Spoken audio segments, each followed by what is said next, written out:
All right, Travis and Andrew reporting from the famous Newcomb room where many a confessionals have been done. Travis is joining me from his faraway home in Harrisonburg. Since before season 9 started, I wanted to make a top 5 lists thing of Survivor UVA moments, events, players, whatever. We've been through together the 2 generations of Survivor at UVA. Travis, of course, seasons 1 through 7, knows everything about it. Me, seasons 3 through 9. So know most about it. Travis knows the most about it, about everything. Well, I mean, you only know a little bit about season 8 and 9. Like, were you really even there? That's true. I was not as attentive, perhaps, as I should have been as host. So maybe my season 8 and 9 knowledge is not that great, but yours is even worse. So it's okay. So Travis and I have compiled some lists here of various events throughout Survivor at UVA's 5-year history. Wow, 5 years. That makes me feel really fucking old. I know, kind of crazy. And Travis has been there since literally the beginning. So we do and have... you shortly afterwards. I know, no kidding. Jesus. Both of us since our spring semester first year. Wow. So we were both involved in the same exact amount of time, which is wild. I feel bad for all the people that had to deal with us through that time. I feel bad for the people that are going to have to be in the club post us. Hannah Mulhern, of course, taking the reins as new host. She will actually have the exact same experience as you and I, having started in her spring year and then going through. And she's going to be host pretty much starting off with her exec experience. Yeah. Wow. So she has big shoes to fill, of course. But all right, we're going to get into these lists. Travis is, of course, the expert for seasons 1 and 2. Since he was there for them, I was not.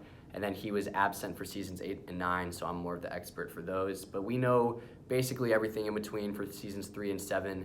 If there are any 2 members of the club who literally obsessed over Survivor at UVA, it would be the 2 of us. So even though we're not the people that made the wiki that has all the information on it. That's true. Except the wiki, I kept up the wiki. You did keep up in the seasons wiki. 6, 7, 8, and 9. So the wiki is partially mine. It's not Austin's baby anymore.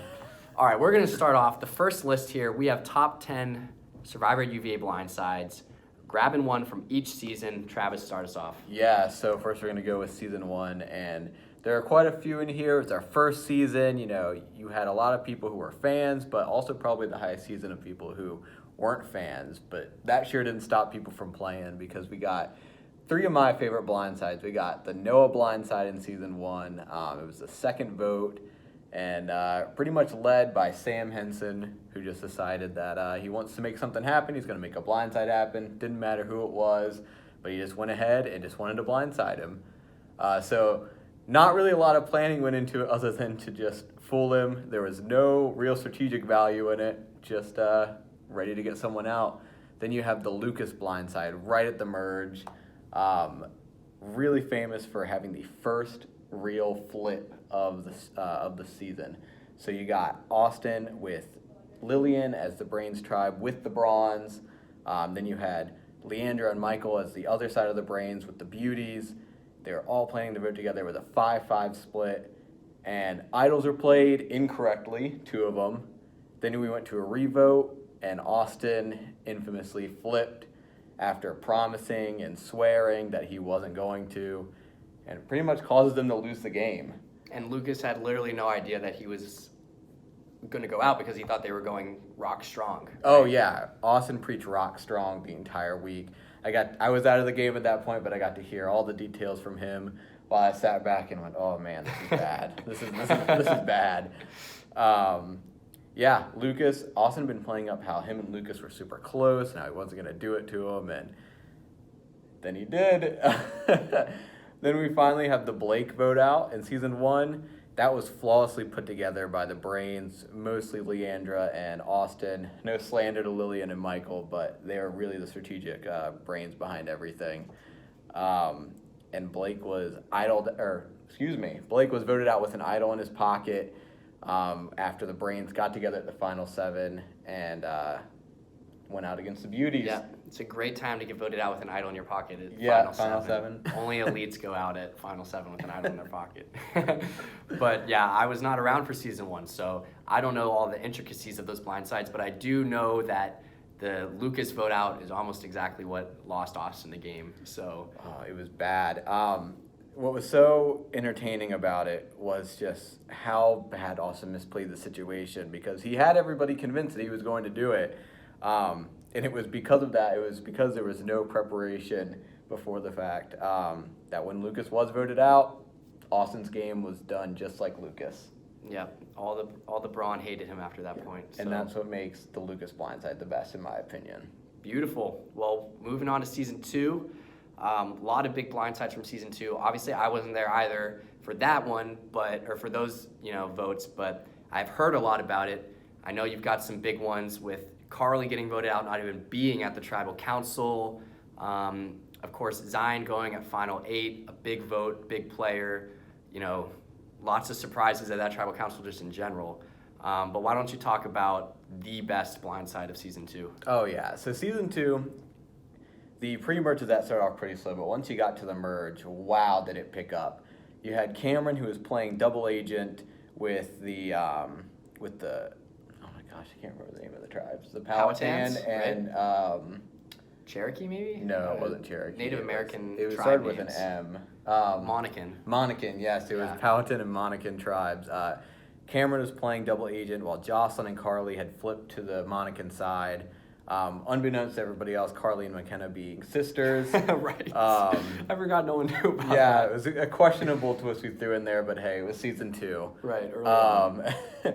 But yeah, so Cameron's playing double agent, and Carl, wanting to be a strategic mastermind, had an idol, didn't want to play it himself, so he gives it to his ally Maggie, who he knows from Cameron is going to receive 8 votes. And wow, it was nuts, because it was supposed to be flips from Jocelyn and Carly, so that, the Powhatan side wasn't supposed to know anything. Cameron, being the mole, was able to get the information back, and Maggie then receives 8 votes, all canceled out by an idol. And I remember very clearly that tribal, because production was blindsided, because the first vote after Maggie's 8 votes was for Zion. And you can see him take off his buff, and then he slowly puts it back on after the second, third, and fourth votes from McKenna come up, and she is swiftly voted out of the game with an idol, not in her pocket, but in her car. Right. And it's also funny because I think that exact situation has happened where Zion will receive the first vote, take off his buff, and then actually be the one that's safe. Yeah, same thing happened in his second season, in season 5. Well, always he receives the first vote, always think he's going home, and then slowly puts on the buff, and then he's safe. And then another great blindside from that specific tribal is McKenna getting announced to be on the jury. Oh no. McKenna wasn't supposed to be on the jury. No, McKenna wasn't supposed to be on the jury. We had the plan where the first person voted out the merge was going to not be on the jury. It was supposed to be an 8-person jury. And our host made a mistake, added it to the jury, and at that point, we're not going to take it back. So we ended up with the 9-person jury. Another great blindside comes from that. But then you have the Carly blindside, which was at final 9. She wasn't even at the tribal, like you said. That was crazy. Everyone going different ways. You have Paige trying to not work with Carl trying to work with Carly, Cameron trying to work with Miranda and Maggie, or trying to work with Carl, and nobody's ended up on the same page. Nobody trusts one another, and Carly goes home pretty much out of anybody but anybody else. Like, she wasn't there. It was easy to put the target on her, which is quite unfortunate. Yeah. And also, going to the Carly blindside, Carly genuinely hated Carl after that, and wasn't Carl not even privy to the vote? Carl had no clue that Carly was the one that was supposed to be going. I believe he voted for Paige. Yeah, and Carly genuinely hated Carl after that. Yeah. Carl gets a lot of hate that season. Some that he deserves and some that he doesn't. Some quite not, yeah.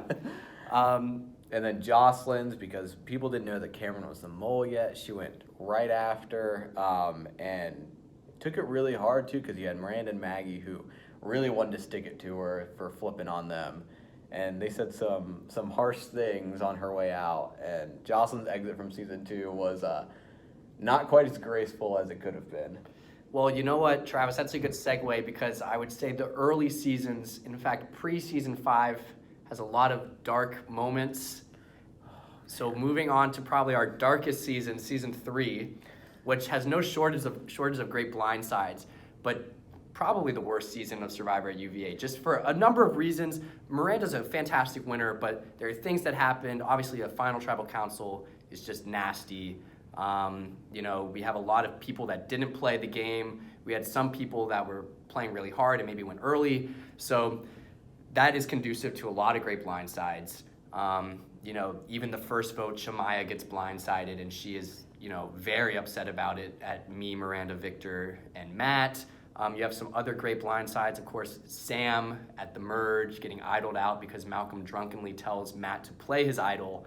Some other good ones. McKenna had no idea she was going at Final 6. Everybody else did. Story of McKenna's Survivor career. Yep. But the best blindside of season 3 would be the Alexis vote out. Okay. Yeah, I would have to agree with that. But you're going to have to explain why, because I, as a player, was not there. So I don't know how great that blindside was. I'll gladly explain that blindside. So Alexis, I did confessionals for. I also did confessionals for Sam, both on this week, and I couldn't have gotten two better people for it because it was pretty much Sam versus the world on that tribe. You had Malcolm, who was lying to Sam, saying that he's going to be safe, while everybody was just planning on voting out Sam. Sam had this idol in his pocket that he knew he was going to have to use. There was no doubt about it that he was going to play this idol. So he set forth to pick somebody that he wanted to get out and decided that it needed to be Alexis for no other reason than that she was bossy at the schoolyard pick in the previous challenge. So similar to him just wanting to get out Noah in season 1, he kind of just wanted to do it to get that one player out. This had a little bit more strategic value because he really thought, oh, she's bossy, she's the leader of this alliance. Right. And he was just wrong. He was just wrong. But as in Alexis's game career, she tends to be a little too loose with her lips. And, right. That's why she gets sent out here. It was a weird split vote because you had people like Malcolm who wanted Sam out but also wanted to make sure it wasn't him. But he was safe at that tribal, and he had to give he was safe at that tribal, but he also got to give immunity to somebody on the other tribal, I believe. There was some interesting. Well, because at that point we would have. It was the schoolyard pick. Well, McKenna sat out of the tribal. Got to give immunity to somebody. Is that what it was? Gosh, I don't. She was the odd man out, so she didn't participate that week. Right. Did she give out immunity? I don't recall. She gave out immunity to one person from each tribe, and whoever went to tribal was safe. So she chose Malcolm and Miranda, I believe. Interesting, because I remember we went to tribal either that week or the next week and voted out Caleb, right? Right. But Miranda was the consideration vote. Miranda was a consideration vote. Who did she pick? No, because it wasn't for. It was whoever went to the next tribal. Oh, okay. Yeah. Okay. But yes, so Malcolm was safe, but trying to decide who was going to go home if it wasn't going to be Sam. So votes got split between Uchenna and Alexis and Sam, with Tyler throwing out random votes. Tyler telling people they could just vote for him, and eventually it comes down to a revote between Tyler, Alexis, and Uchenna. And Malcolm is really the deciding vote to get out Alexis, which was a surprise really to everybody because he had been telling everybody that they were safe. We had no clue who he was actually going to be loyal to in a situation where it was everyone that was on his previous tribe. Yeah, that's crazy. And it would not be the first time that Alexis goes out with 2 votes. That's right. She has a knack for getting out in interesting tribal councils.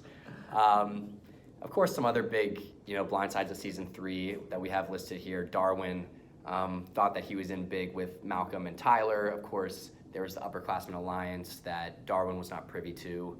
Uchenna voted out of the merge. She wasn't expecting it. And that was actually almost like Travis and I were saying, it's like a fake blindside because the only people truly blindsided by it were Uchenna, Sam a little bit, and Darwin, because Tyler and Malcolm actually knew about the plan. And McKenna, I guess, knew about the plan because they were obviously in cahoots with Victor and Miranda. So kind of like a fake blindside. But season 4, we're moving on to probably, in my opinion, our best season of new players. Just so much fun. Literally every single person came to play. Oh, man, it was so good. Everyone we cast, Yeah. It was our biggest casting pool we'd ever had. And at least, at that point.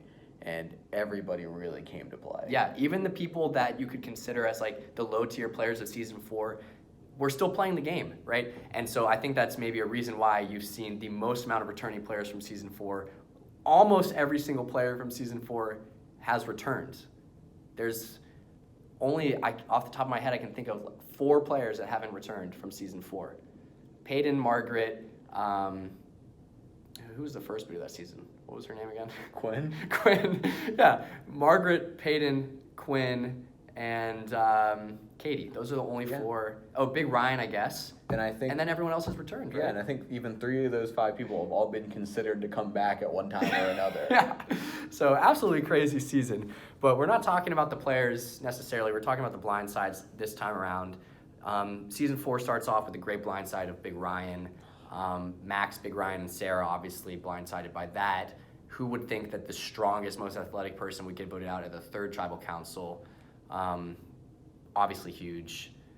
Just like him, huge. And not to mention, he was our like Colby. He was our Ben Driebergen. Right. Like this huge dude who was also, I think, Air Force veteran. Air Force vet. He was like 28, returning to UVA to continue his education. And Kevin is like, let's get this. Like, this guy's going to be a big challenge, which maybe was a bad line of thinking, honestly, because Kevin's the next biggest guy. But yeah, Kevin's like, this guy's going to be a challenge threat. Let's just get him out now. Yeah, Kevin's strategic thinking in season 4, not necessarily one of the best games we've ever seen. A little subpar at times. A little subpar. But I'm going to just go right ahead and say that probably the best blindside of all time is the Katy blindside. Oh, man. In Survivor UVA history, I think it's the best blindside we've ever had. Literally, production and execs blindsided at that vote. Nobody knew what was happening at that trial. Barely the people that were voting had any idea what was going to happen at that tribal. And I remember I wasn't present for that tribal council. I was driving to a hockey game in D.C., or driving home from a hockey game in D.C., and I was upset because Margaret was my confessional person. And I was like, man, I'm not even going to be there when she gets voted out. Like, that's sad. Like, I think I even wanted Genki to try to reschedule tribal because I wanted to be there.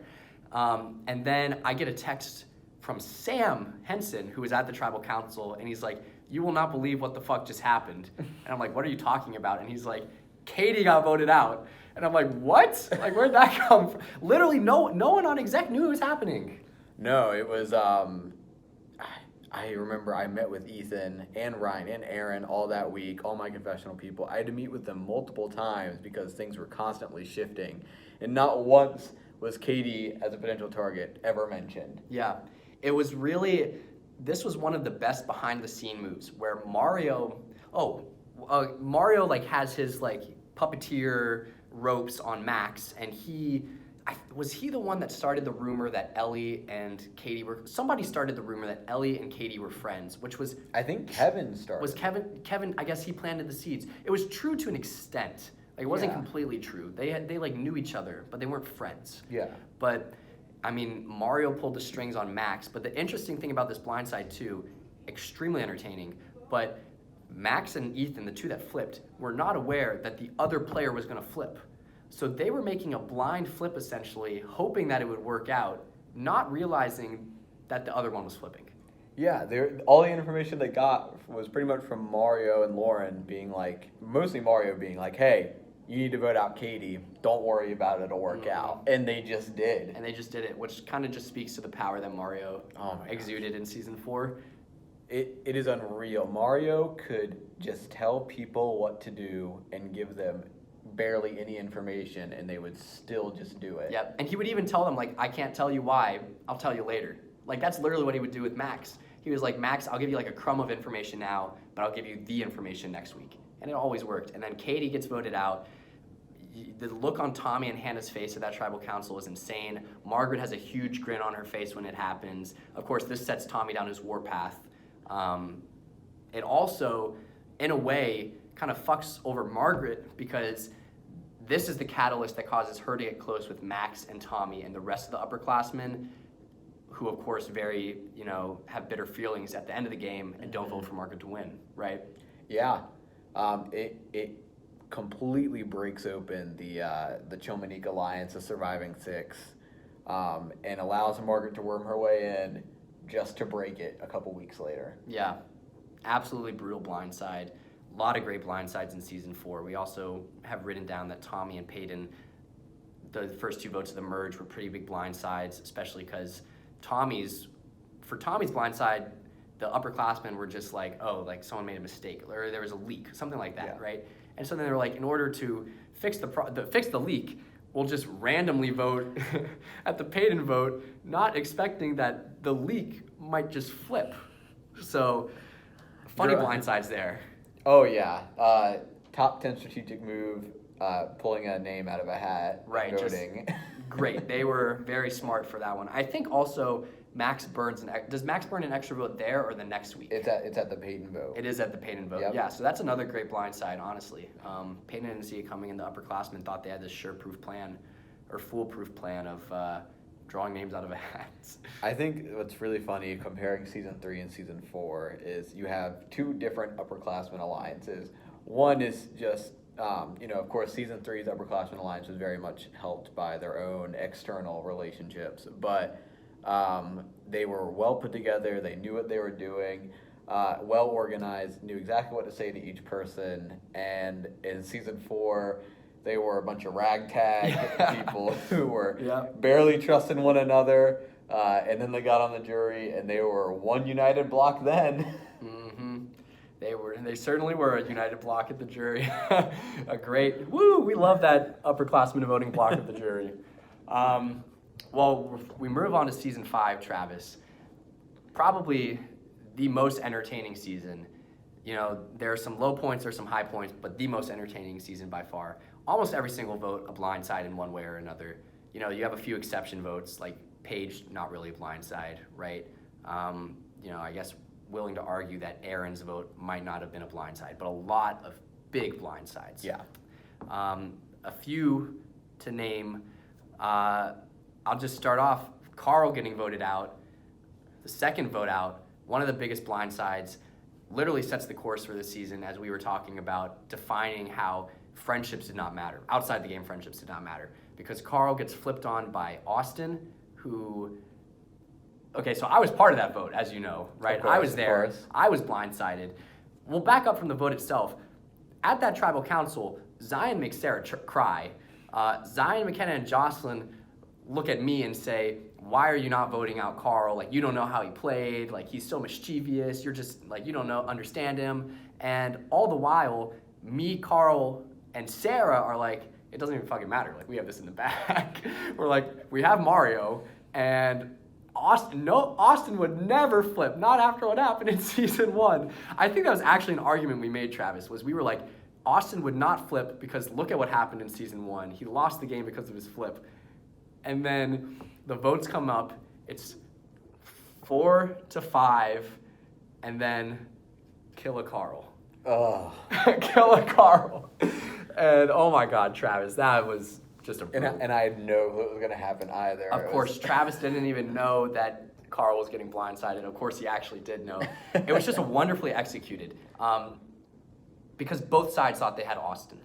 Mario is actually, I think Mario was the only person that didn't, or that knew how legit the plan was.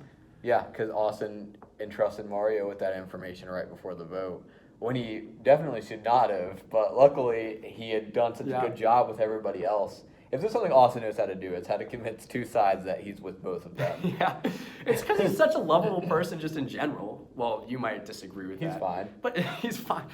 But he does such a good job of like making you feel comfortable. Like he's a bad talker, like he gives too much, but like he's like a teddy bear. Like Austin's a teddy bear, so you're like, oh, he's not gonna hurt me. It's almost like his mistakes are endearing. Yes. Yeah.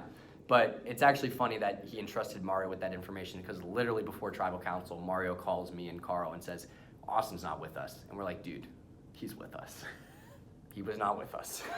Not at all. But yeah, that kind of set up the whole storyline basically of, at least from my point of view, it's set up like, oh, I don't care about these people. Like, I'll vote out anyone. Yeah. Right? I mean, just to put it out there, me, you, Carl, and Austin did have a pregame alliance. It was going to be the 4 of us really running stuff. And even in the second vote, it didn't matter. It did not matter. Wow. Memories. What else from season 5 hits heavy, Travis? Oh, well, I mean, the vote right after that's the Emma vote. That one was crazy. And I can give you a lot of details on that one. I remember so many things from that vote because I was in the Austin position for that vote. I was trying to convince both sides that I was with them, and it was we had to be so careful about it because Hannah Rollins from the Chaos Tribe had the opportunity to vote, and so there was a distinct possibility that it would be the 5 people, myself, Aaron, Matt, Kevin, and Cameron, could end up in a tie against Hannah with Emma, Haley, Alexis, Paige. Yeah.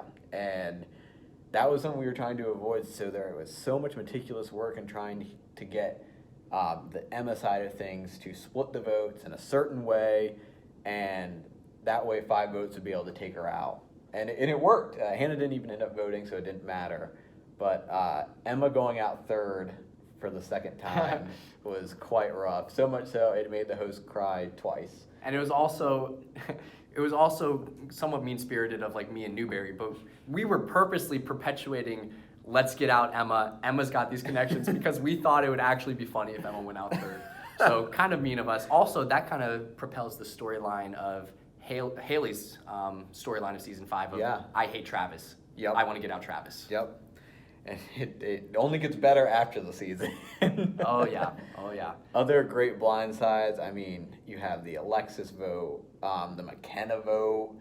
That is a both good one. Of those great and having to do with idols. One of them being played, one of them not being played. Yeah. Well, and just briefly touching on McKenna's vote, I was the flipper on that vote. Obviously, it was a 4-3 vote, and I had so many meetings that week, especially with Ryan, Jocelyn, and McKenna, where I just had to lie through my teeth, right? Because at first, I genuinely wanted to get Paige out, right? And then I met with Aaron, and Aaron goes, no, like, we're getting out McKenna. And I'm like, come on, can we wait till next week? And she's like, no, it's happening this week. And I just caved. I was like, okay, fine. Because I wanted to work with you guys, right? I didn't want to work with McKenna, Ryan, and Jocelyn. So I was like, okay, I'll do it. And then I remember having a specific meeting, it might have been in this room, or it was in the other Newcomb room, with Ryan, Jocelyn, and McKenna. And they're like, oh, well, what did Aaron say to you? And I'm like, oh, well, Aaron said that we should go for Ryan. And then McKenna and Jocelyn are like, oh, that's interesting. That's like not what she said to us. She said that she would vote with us. I'm like, oh my God. Like, did I just fuck the whole plan up? And then I was like, oh, well, she was probably like lying to she's probably lying to you guys, right? Long story short, crazy vote. But I wanted to also touch on the Matt vote. Oh, of course. A great blindside, and one for me personally, like, set me off. Like, I was like so angry at Kevin after that vote, but that was such a well-executed vote. Before Tribal Council, me and Matt are hanging out with you, Kevin, Cameron, Aaron, and maybe Austin, I think watching Survivor in one of the big rooms by Thornton Hall. And Matt and I are like, we've got these guys so fooled. Like, they don't even, like, we're about to vote out Travis. Like, this is going to be awesome. And one of the reasons for wanting to vote you out, from my point of view, was because of the shared secret we had. And I was like, fuck, like, I need to get Travis out now so the truth doesn't get out. Of course. But little did I know that you guys were playing the shit out of us. Kevin, like, puts me in a chokehold in the Thornton room, and I thought he was just being silly, but he was doing it also because he was nervous. And Aaron the whole time is like dropping subtle hints that we're lying, and oh my God, just fantastic vote. And I remember talking a lot about like, oh, how are we gonna split the votes? How are we gonna split the votes between these people? And like, because I remember the fake targets were Zion and Mario, so it's like, oh well, how are we gonna split these votes, guys? And it was the tension in that room. Everybody thought they were playing everybody. Yeah. And I remember you were like so erratic about it too. And I think like, I'm pretty sure Matt and I were like, Travis, just calm down. Like, the vote split will work. Because we're like, this fucking idiot, like, he has no idea. And then when Kevin got up to play that idol, like, I think my jaw actually dropped. I looked, he stood up, played it, he said, I'm playing this one for Travis, comes back, and I literally looked at him and I say, what are you doing? Oh my God. Because maybe I clued in Kevin on that vote. I don't remember exactly, but I think you had let him know a week prior that you were thinking of getting me out. That's right. You didn't let him in. Yeah, it was actually, you're right. At the gym, I was like, we need to get Travis out soon. But then I didn't actually, yeah, you're right. I forgot about that. I did kind of leak that plan by accident. Yeah. Oh, man. and not so that one sets the whole tone for this for the rest of the merge, where you're just pissed at everybody like me and Austin and So Kevin, mad. and that sets in motion this two-side alliance at the merge. It also sets me up to be the biggest threat, and also pretty much guarantee I'm not making it to the end. It set you up as being the biggest threat while simultaneously having like no power week after week, because after that vote we have the Mario, right, which I guess there's technically no winner on that. You guys technically won, but, Right, but no one really needed Mario to go. And then Paige was unanimous, but then after that you vote incorrectly at Austin, you vote incorrectly at Aaron, you vote incorrectly at Cameron quits, Yeah. right? So you were propped up as the big threat that couldn't do anything. Yeah, I sat at the top of my little ivory tower and just waited for it to crumble week after week after week. Yeah, season 5 was just a fantastic season. Great. Yeah. But then we move on to the new era. I'm host, Genki's graduated, All Stars is no more, season 6. The first newbie season after All Stars. A tough season for us on exec. The pre-merge was kind of slow, kind of boring, not very fun for us to sit through, but there were still some good blindsides. Shelby, obviously, at the first tribal council, bawling after she gets voted out because she just did not expect it. A very close vote at Amir at the second tribal council. But Travis, what would you say is the best blindside of season 6? Oh my gosh, I think the best blindside of season 6 has to go to Rithka and the final 6. It was so interesting. You had lots of flipping back and forth. It was a very fluid merge, with the exception of Keely, Irene, and Jonas, all being a voting block every week. But the Lata'ani tribe had just fractured. It was very fluid. Probably the worst tribe collapse in Survivor UVA Oh, history. it was the Survivor Samoa of Survivor UVA. Yeah. And you had Rithika, who had been working really closely with Keely the whole time, and Keely decided, you know what, it's time for Rithika to go. She was trying to get out Jonas. So Keely, Irene, and Jonas all voting together, with Keely using her idol to get out Rithika. It's a great moment. Rithika, you can literally, as soon as Keely plays the idol and the first vote for Rithika pops up, Rithika says, I'm going to be sick, right? And then you also have Carson on the jury, who literally cackles when Rithika gets voted out. Hilarious. But also you have Emma, who has just been like in a horrible place since the Zach vote. Because after that, she's like, okay, I need to like restructure and get Lata'ani back in its proper place, and she just never can. And so Emma's finally like, I finally got Rithika. My way's finally going to go through. Idol gets played. Awful for the Lata'ani. Emma and Isaac just could not get anything going that merge. Rithika was the one. Honestly, she was almost the swing vote in every single tribal. She was basically the deciding, because she was the Lata'ani who was most willing to work with the Mamau. And then this was the tribal council where Rithika was finally like, all right, it's time to ditch Mamau. And it just so happened, I think Keely had did she have the 6 a.m. idol? She did have the 6 a.m. Yeah, she had the 6 a.m. idol. So just a tough position for Rithika. And it really came right off the heels of the Matt vote, where Rithika was such a key person. It was a 30-minute tribal, and everyone was preaching to Rithika to get her vote. Rithika arguably should have flipped at that point against Mamau, but through some bad words that were spoken with Emma and Matt, accidentally throwing out Rithika's name, it sent her into a tailspin. She wasn't ever going to flip on Mamau at the final 7, after she'd been told time and time again by Matt and Emma, if you do this, you're screwed. Right in the next vote, she gets idled out. Yeah, and she really did not. I did Rithika's confessionals, and that I'm almost positive that in that confessional she was like, yeah, like I'm not gonna go home here. Like I'm good. And that's like the beauty of once your confessionalist gets cocky, that's when they go home. And it's sad, but it's also awesome to watch. You might know a little thing about that. I know a thing or two about getting cocky. Definitely know a thing or two. So what, does that bring us to season 7 now? Brings us to season 7. Our first real hybrid season, because this is when Yep. COVID hit. Also just an interesting season in general. We started with 19 players. Yeah. Really interesting to have 16 new players, but we decided to bring back 3 people who had played before but had gone out pretty early. The goal was to have Hunter and Quinn from season 4 with Amir and Shelby from season 6. Unfortunately, Quinn couldn't make it, but we did end up with those 3 returnees, Hunter, Amir, and Shelby. Mm-hmm. And, I think there's a lot of concern about how will these guys really do in a second time around. Is it going to be boring? Is it just going to be a steamroll? And it was anything but.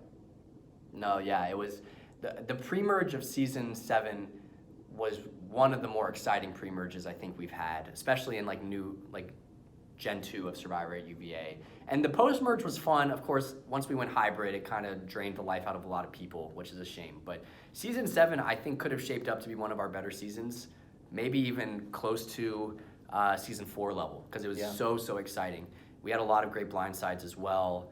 Off the bat, Kyle getting voted out, which us on exec were like, this is an awful move. I can kind of see it from the perspective of the players that voted out Kyle. Like, they're like, oh, Maria doesn't care. Like, she'll be, like, we don't need to worry about her. But just, like, unnecessary leadership roles being taken by Josie and kind of by Thomas as well, kind of putting themselves up on a pedestal that they didn't need to put themselves on. It was really just a case of people playing too hard from the get-go. Yeah. With Josie, who really was in a prime spot right before that vote. She was in a big alliance with people that trusted her. She wasn't a threat, and she wanted to be in the best spot in the fastest way possible, and decided the way to do that is to make a 5-4 vote in the first vote. At the very first tribal council. Josie will never hear the end of that one. No, and she won't listen to this after she hears this. Right, no kidding. Some other great blindsides of season 7. The Nathan vote right before the merge. He called that vote the day of reckoning. Of course it was, but it was against him. He gets idled out from a plan leaked by Ben. Ben, of course, tells Hannah where to play her idol. She plays it correctly. The other 3, didn't really see. The other 3 being Annabelle, Ahmad, and Nathan, of course, having no idea. Nathan doesn't even know that Ben is the one that flipped until way after the season, which is kind of funny. I think he thought it was Annabelle, right? Yeah. They thought Annabelle was the swing vote that week. And no, it was Ben who voted with, his Hapanui, but leaked the plan to the girl side of the Hapanui, plus Jacob. I think what was really interesting about that vote is that there were a lot of different outside influencers on Hannah and Lily playing that idol. There was Ben leaking the information, and so he thinks that he's the person that made this move happen. There's Jacob, who thinks that he's the one that tells Hannah and Lily what to do. And Hunter too, right? Yeah, and Hunter also on the other tribe thinks that he influenced it, and Sonia too. Of course, Sonia being with Hannah and Lily was helping make those decisions, but it was really a bunch of people think that they were the one to make that move happen, and all of them are trying to take credit for it. Yeah, that was pretty funny. I kind of forgot that Jacob, too, thought that he was the one. Yeah, a lot of moving parts in that vote for sure. But Travis, talk me through the Thomas vote, because we decided that was the best blindside of season 7. Oh, yeah. So the Thomas vote, speaking of moving parts, so Amir really come into the best spot in the merge. He is well within Thomas and Caleb and Ella on one side. He's also really in with Sonia, Hannah, and Lily. Really the 2 groups of people that are controlling both sides. And he gets to decide which way he's going to go this week. And he just didn't do a good enough job convincing Sonia, Hannah, and Lily that he was with them. Because while he's sitting there thinking that he's deciding to vote, Ben, as paranoid as he gets, thinks, uh-oh, I think now is my time. I got to flip. I'm not in the best spot. He flips against Thomas, and this was such a great blindside that even after, Thomas is completely shocked. Half the cast is shocked. Amir, most of all, is just completely blown away. But even after the vote, it was such a good blindside that people were blaming a secret steal a vote instead of another person. Yeah, that was... Oh my God, yeah, I forgot. And Ben also that season does such a good job of flipping and betraying people and then still having them come back to him, and it's almost like they would apologize to Ben, like, oh, I'm so sorry that we made you flip, right? Yeah. You're right. Ben flips on Thomas. Amir was the one that thought he had the power. Clearly does not. It was Thomas, Ella, Caleb, those three, and then it was Annabelle, Ahmad, and Ben. and Amir. It was that six Amir, that yeah. votes together, and then the other, just a crazy vote. And worth noting as well that Thomas burned an idol at the tribal council before this, as well as Ben. So, yeah, Wow.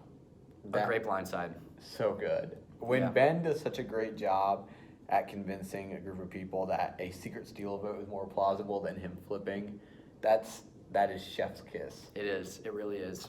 As my phone gets close to dying, and we're only halfway through the first list. That's funny. Some other good blindsides. I'm a personal fan of Jacob at Final 6. Jacob gets convinced to play one of his two idols at Final 7 incorrectly. Then at Final 6, he still has an idol. He just was on the wrong side of the vote. And also, as a host, I did a poor job hosting that tribal because I hounded idols at the Final 6. At a certain point during that tribal council, this is when we went online as well, so it's kind of hard to read body language. So I give Jacob some credit for that. But at this tribal, at the end of it, I'm like, holy shit, like I think I might have just convinced Jacob to play his idol. He doesn't. Jacob has literally no idea that the vote's happening. I don't think it was a unanimous vote, but it might have been. I think it was unanimous. Was it unanimous? I do remember Hannah Mulhern postseason telling me that she 100% should have kept Jacob in and that she regretted voting Jacob out there because he served no threat. Yeah, I think it was unanimous. Yeah, but big vote out there. I think Ben has told me the same thing, actually, that he wishes he had kept Jacob. So a bad vote potentially, but a good blindside. Jacob certainly had no idea, and then he gets the Andrew Diamond curse because Jacob gave me a lot of shit for getting voted out with an idol and also gets voted out with an idol. Also, well, he makes it the farthest. He's the only person to get to Final 6 or beyond and get voted out with an idol. So take that, Jacob.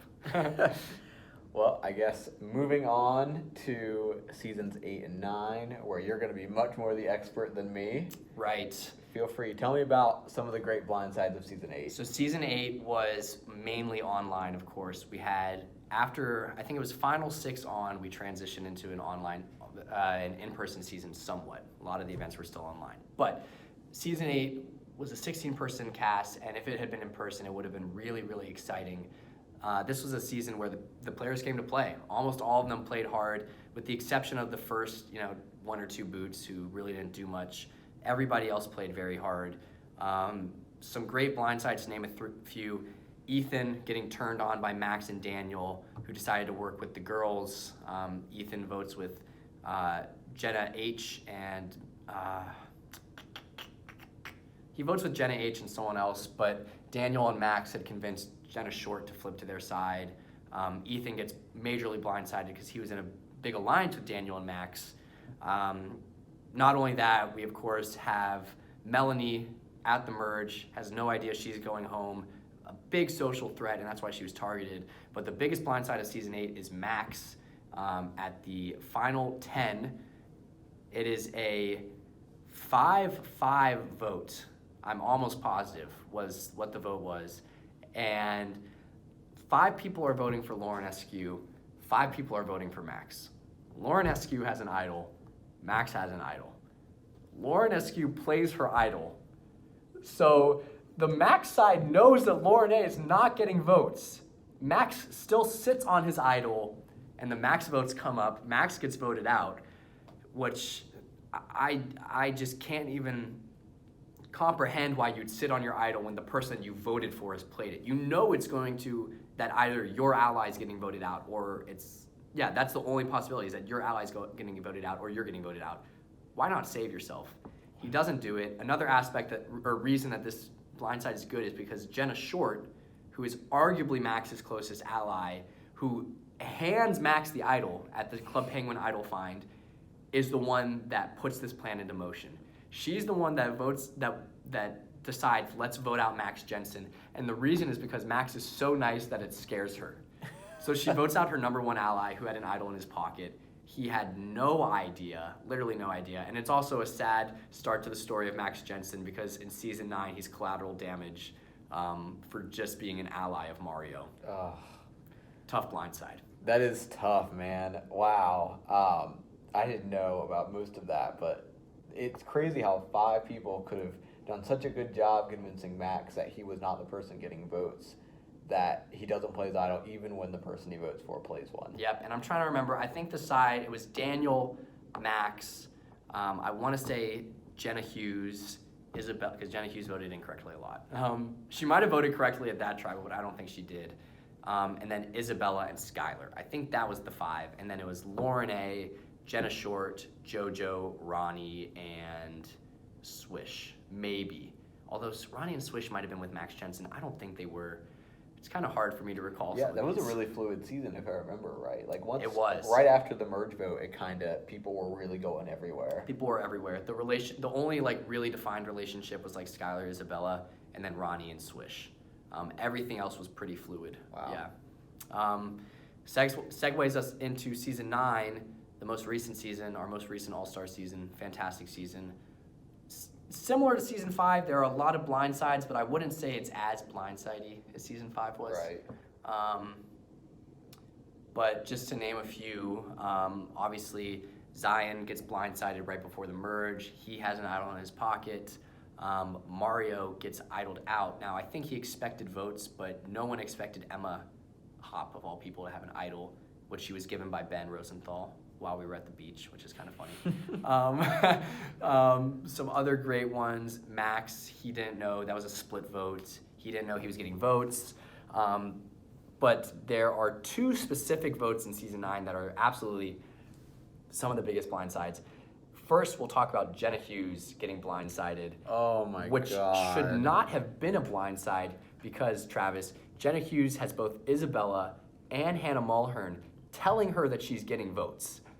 And there was even the question, Jenna Hughes has an idol. Hannah Mulhern has an idol. Hannah Mulhern was willing to give her idol to Jenna Hughes so Jenna Hughes can be safe. Now, somewhere along the line, Jenna Hughes either tells them or insinuates that she has an idol, so Hannah Mulhern doesn't go through with it. But Jenna was literally told that she was getting voted out of that tribal council and doesn't play her idol.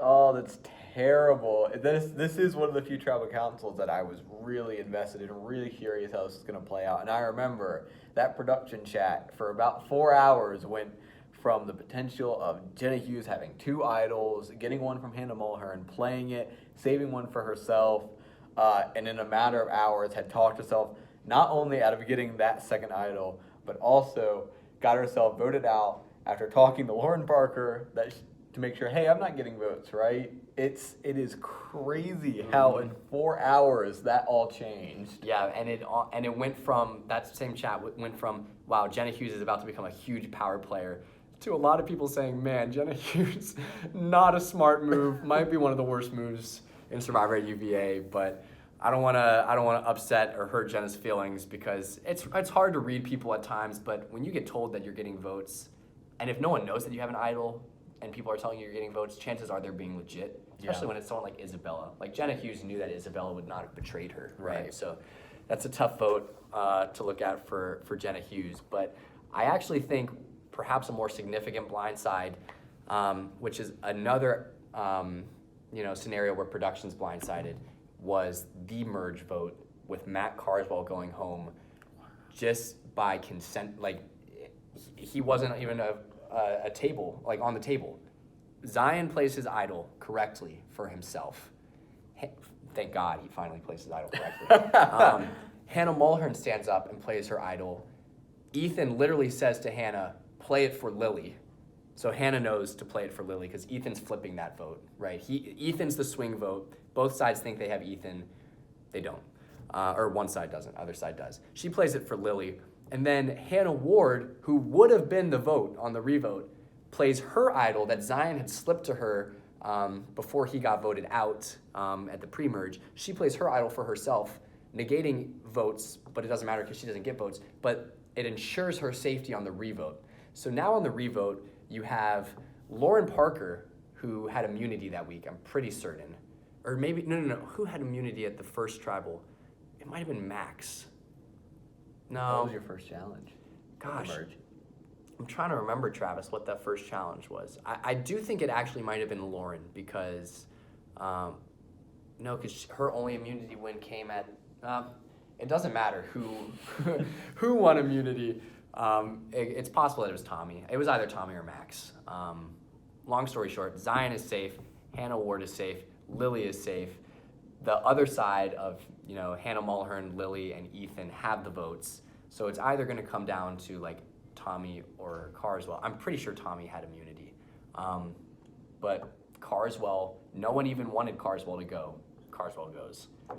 Yeah, it was one of those crazy scenarios where Carswell doesn't go, and pretty much almost any sort of, one person plays an idol, he's safe. Mm-hmm. Two people play an idol. As long as Hannah Ward doesn't play one, then he's probably good. Yep. No one's disconnected with her.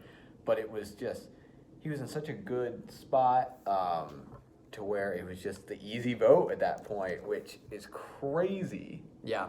I'm gonna see if I can get on the wiki to see who had immunity that week, because you're right. If Zion, he had at least two targets in front of him in Zion and Hannah Ward. So it was literally his worst case scenario because Carswell should not have gone home.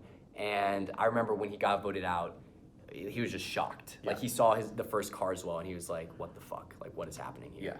I'm gonna real quickly see if I can pull up the power rankings, the wiki stats, and see who had immunity that week. Because I'm pretty sure it was someone on their side.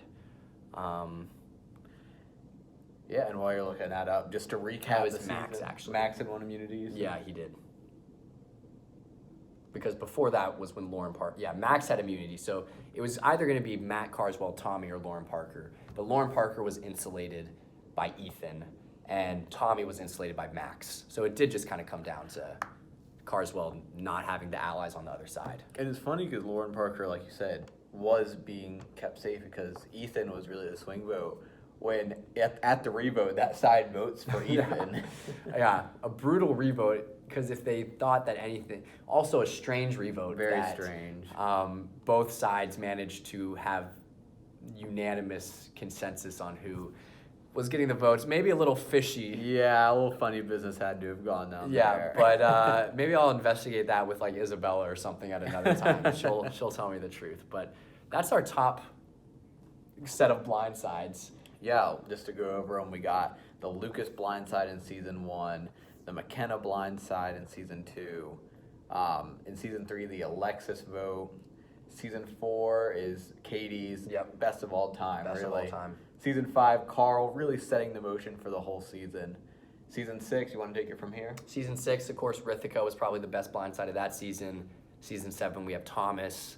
Season 8, Max. And then to cap it off, season 9, Matt Carswell and Jenna Hughes. Two great back-to-back blindsides. Absolutely. So that is our first little list here. Only took about After 50 an minutes. hour. Right, my phone's probably going to die soon. So the next list we have is top 5 duos. Now, this was a fun list to make because there are a lot of great duos in Survivor UVA history. Naming a few off the top of my head, you have Miranda and Malcolm in season 3, who Miranda convinces Malcolm's the class president of UVA for the 4th year class. So very popular guy, not much time on his hand. Miranda literally convinces this guy to play Survivor. He votes himself out at Final 4 to save, well, not necessarily to save Miranda, but because he thought Miranda would never betray him. So they did everything in tandem practically, along Miranda and Tyler as well. Some other big Miranda ones. and literally every person. Miranda in and her every alliance. person. Yeah. Yeah, Miranda had a stranglehold on that game. Yeah. From season 8, you had some big duos, Daniel and Max, as we previously talked about, Isabella and Skylar. But to set us off, one that I'm going to talk about early on is season 3, Matt Newberry and myself, Andrew Diamond, as a duo. Of course. We have a lot of major votes. Neither one of us went to too many tribal councils in season 3. But the reason we were such a great duo was because we were a clear and formidable threat to the Miranda cult that existed. Miranda was obviously the smartest player that season. She was running the game. And I think she recognized that if anyone would potentially trample her power, it would be Matt and I, which is also funny because Matt and I were working with her for quite a while. But you have Matt and I who are the swing votes at the first tribal, right? Matt and I who are the swing votes at the Caleb tribal. Matt and I who came up with the Uchenna vote, although we were led to come up with the Uchenna vote. And then actually the first time Matt and I didn't really act as a duo is when Matt plays his idol for himself. I didn't know he was going to play his idol. So, you know, we went out early, but it was a very strong bond that carried over to season 5. A big reason that Emma wanted Matt out at the first vote was because she thought me, Matt, and Carl were going to be a trio, right? Yep. So I got to put my hat in for me and Matt being a pretty solid duo. Oh, for sure, for sure.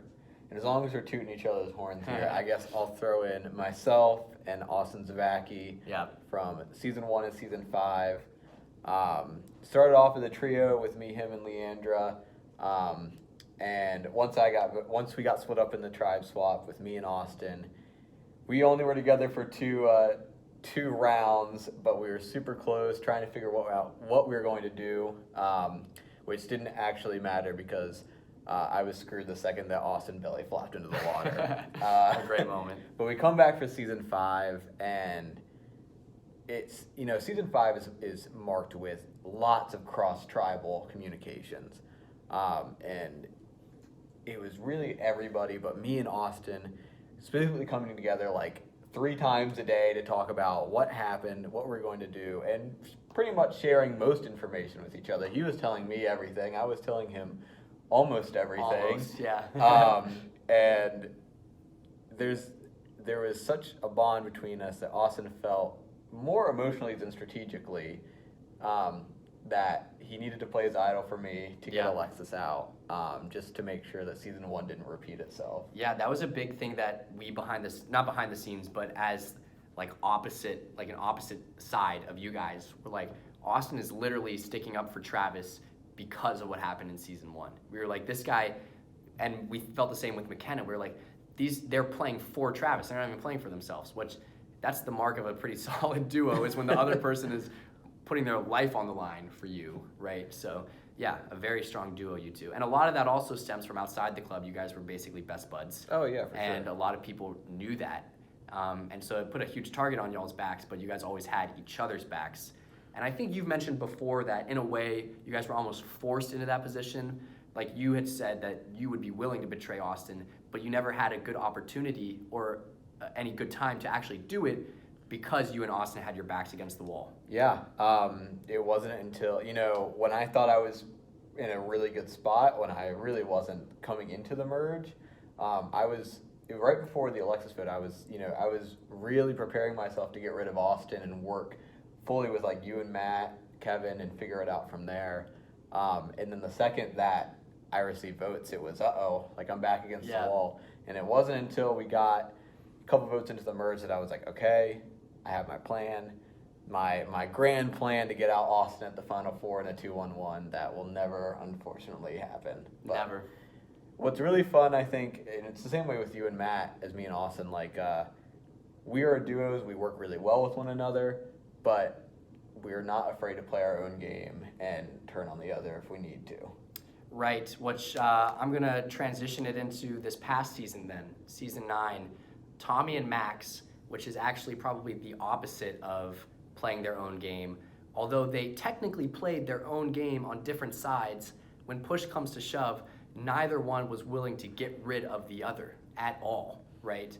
I guess Max in his Final Four was getting kind of shit on by Lauren and Hannah Mulhern, saying like, oh, he was willing to vote you out, Tommy. But long story short, Max and Tommy included each other in every single solitary vote. They were playing across the aisle, but Max knew every vote that happened with the exception of some early ones. Tommy knew every single vote that was going to happen, and that was because they specifically came into this game as super close allies from season 4, wanting to go to the end with one another. In fact, I did Max's confessionals, and in the first confessional, Max says, I want to go to the end of the game with Tommy, and that ended up happening. Now, it didn't happen.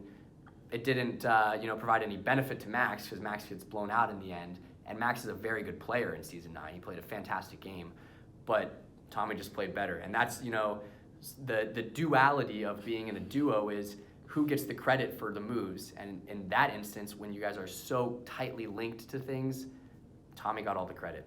Yeah. They really are the complete opposite. They weren't going to turn on each other for anything.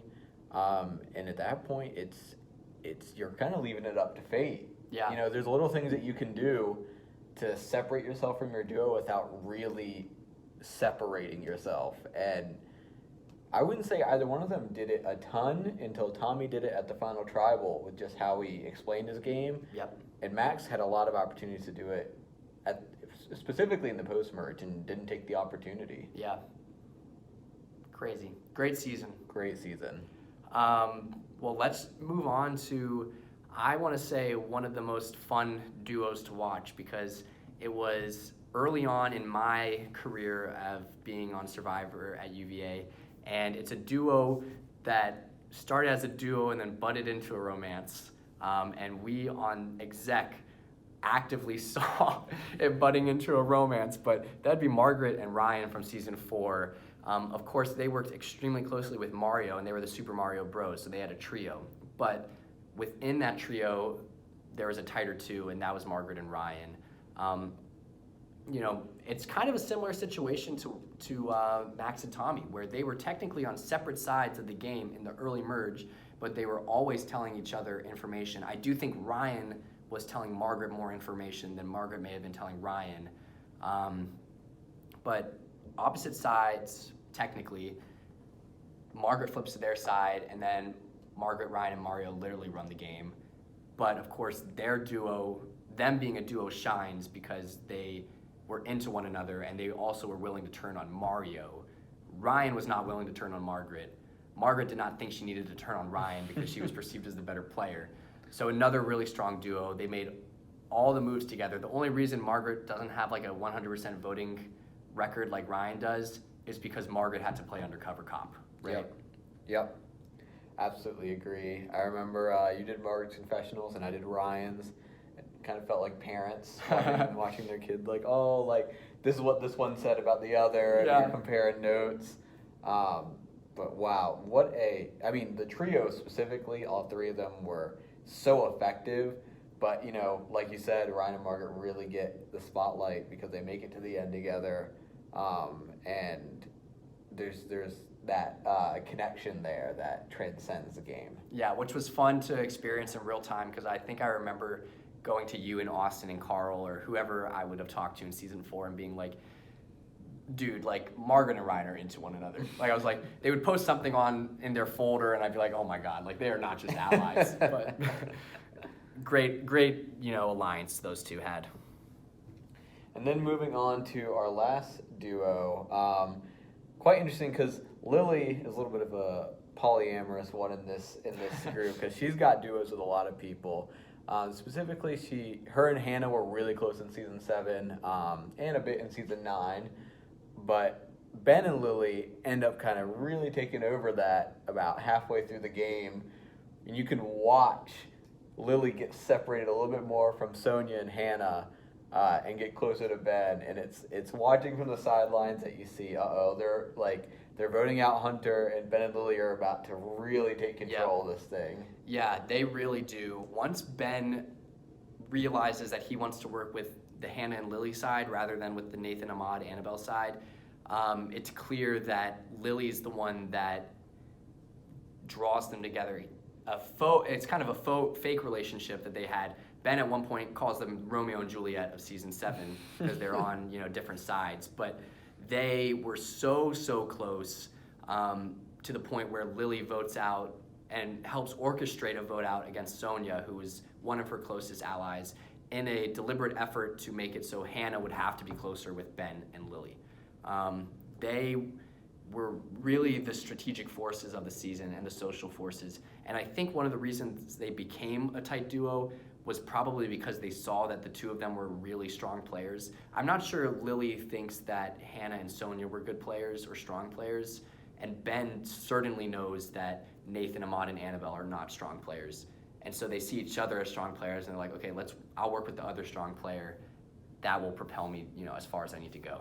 Yeah, and they were both very willing to turn on the other too, which was, it's so interesting. Like it was definitely, they were working together because they wanted to, but also out of necessity, and also knew that they needed to take the other out eventually. And watching the end of season 7 with Ben going out right at 5 after Lily turns on him, and having Lily go out right after that after Hannah turns on her, really cutthroat season. It was, and I actually think that had we not had to switch to online, I think one of Ben or Lily would have been in the final 3 actually. Wow. Because Ben sucked at online challenges. Lily also was, I think she might have won one online challenge, but I think Ben's a very athletic guy alongside being good socially, and the Zoom, like Lily checked out, right? She checked out once it went on to Zoom. I remember that, and Ben was still playing his game, but when your closest ally checks out, what can you do, right? So they go out 5 and 4.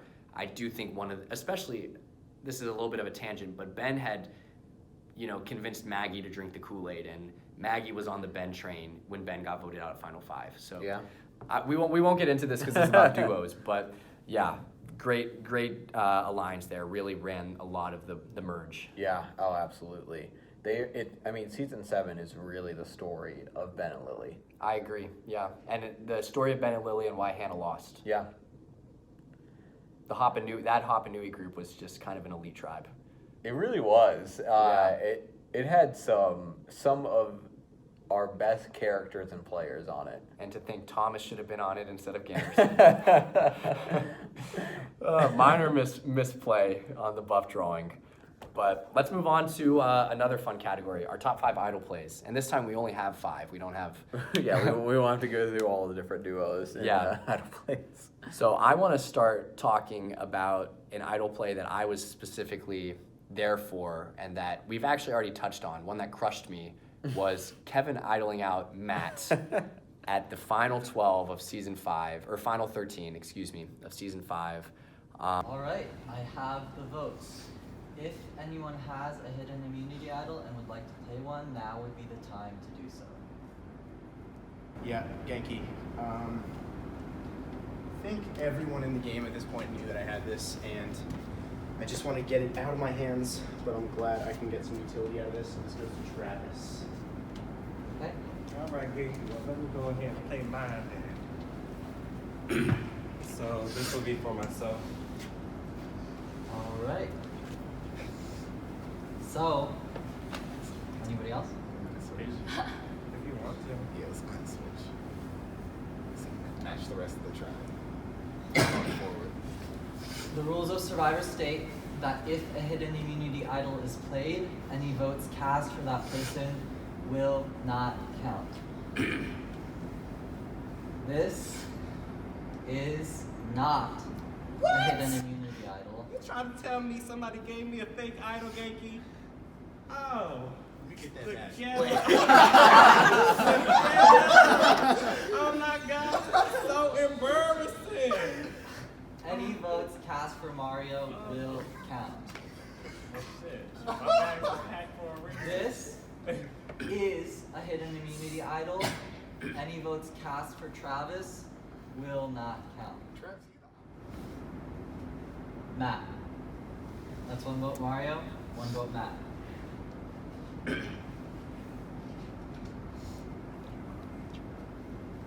Matt. Hold the hell up. That's 1 vote Mario.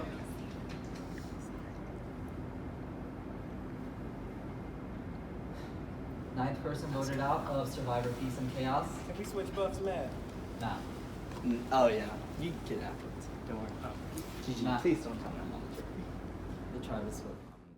Just an amazing idol play, not only because it was an absolute blindside to me and Matt and for weeks afterwards, me and Zion and Haley were trying to figure out who the mole was between Jocelyn and Sarah. Like, this vote was extremely influential to how the game played out.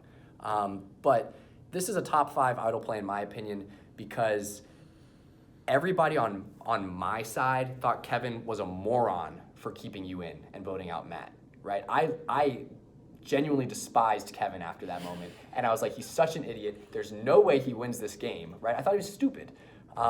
It also is a great idol play because Kevin votes out Matt, who is no longer willing to work with him. He keeps in me, who is probably still willing to work with him, and I was still willing to work with him because I thought he was dumb.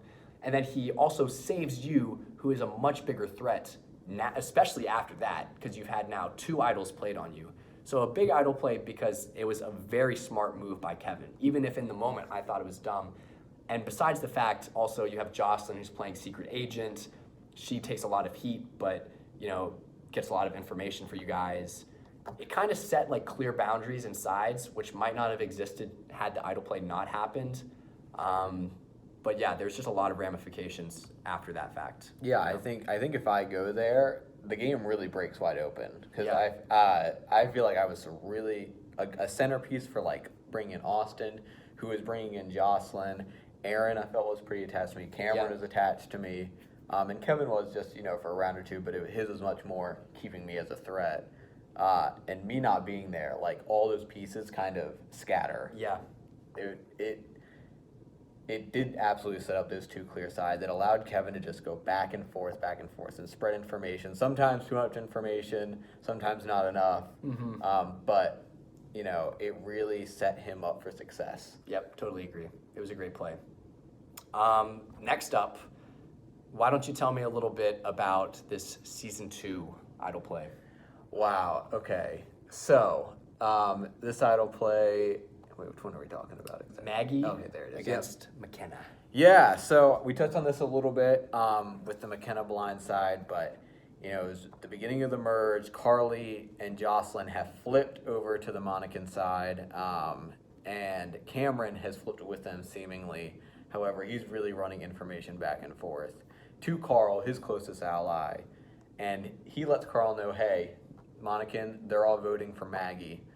And Carl says, okay, now is the time. Carl, who at this point, very game body, seems to be the person who is the more selfish player. Right. But he does something that, a lot of people wouldn't expect a selfish player to do, and it's to give an idol to somebody else, have them play it. So he gives the idol to Maggie and lets her know, hey, they're all voting for you.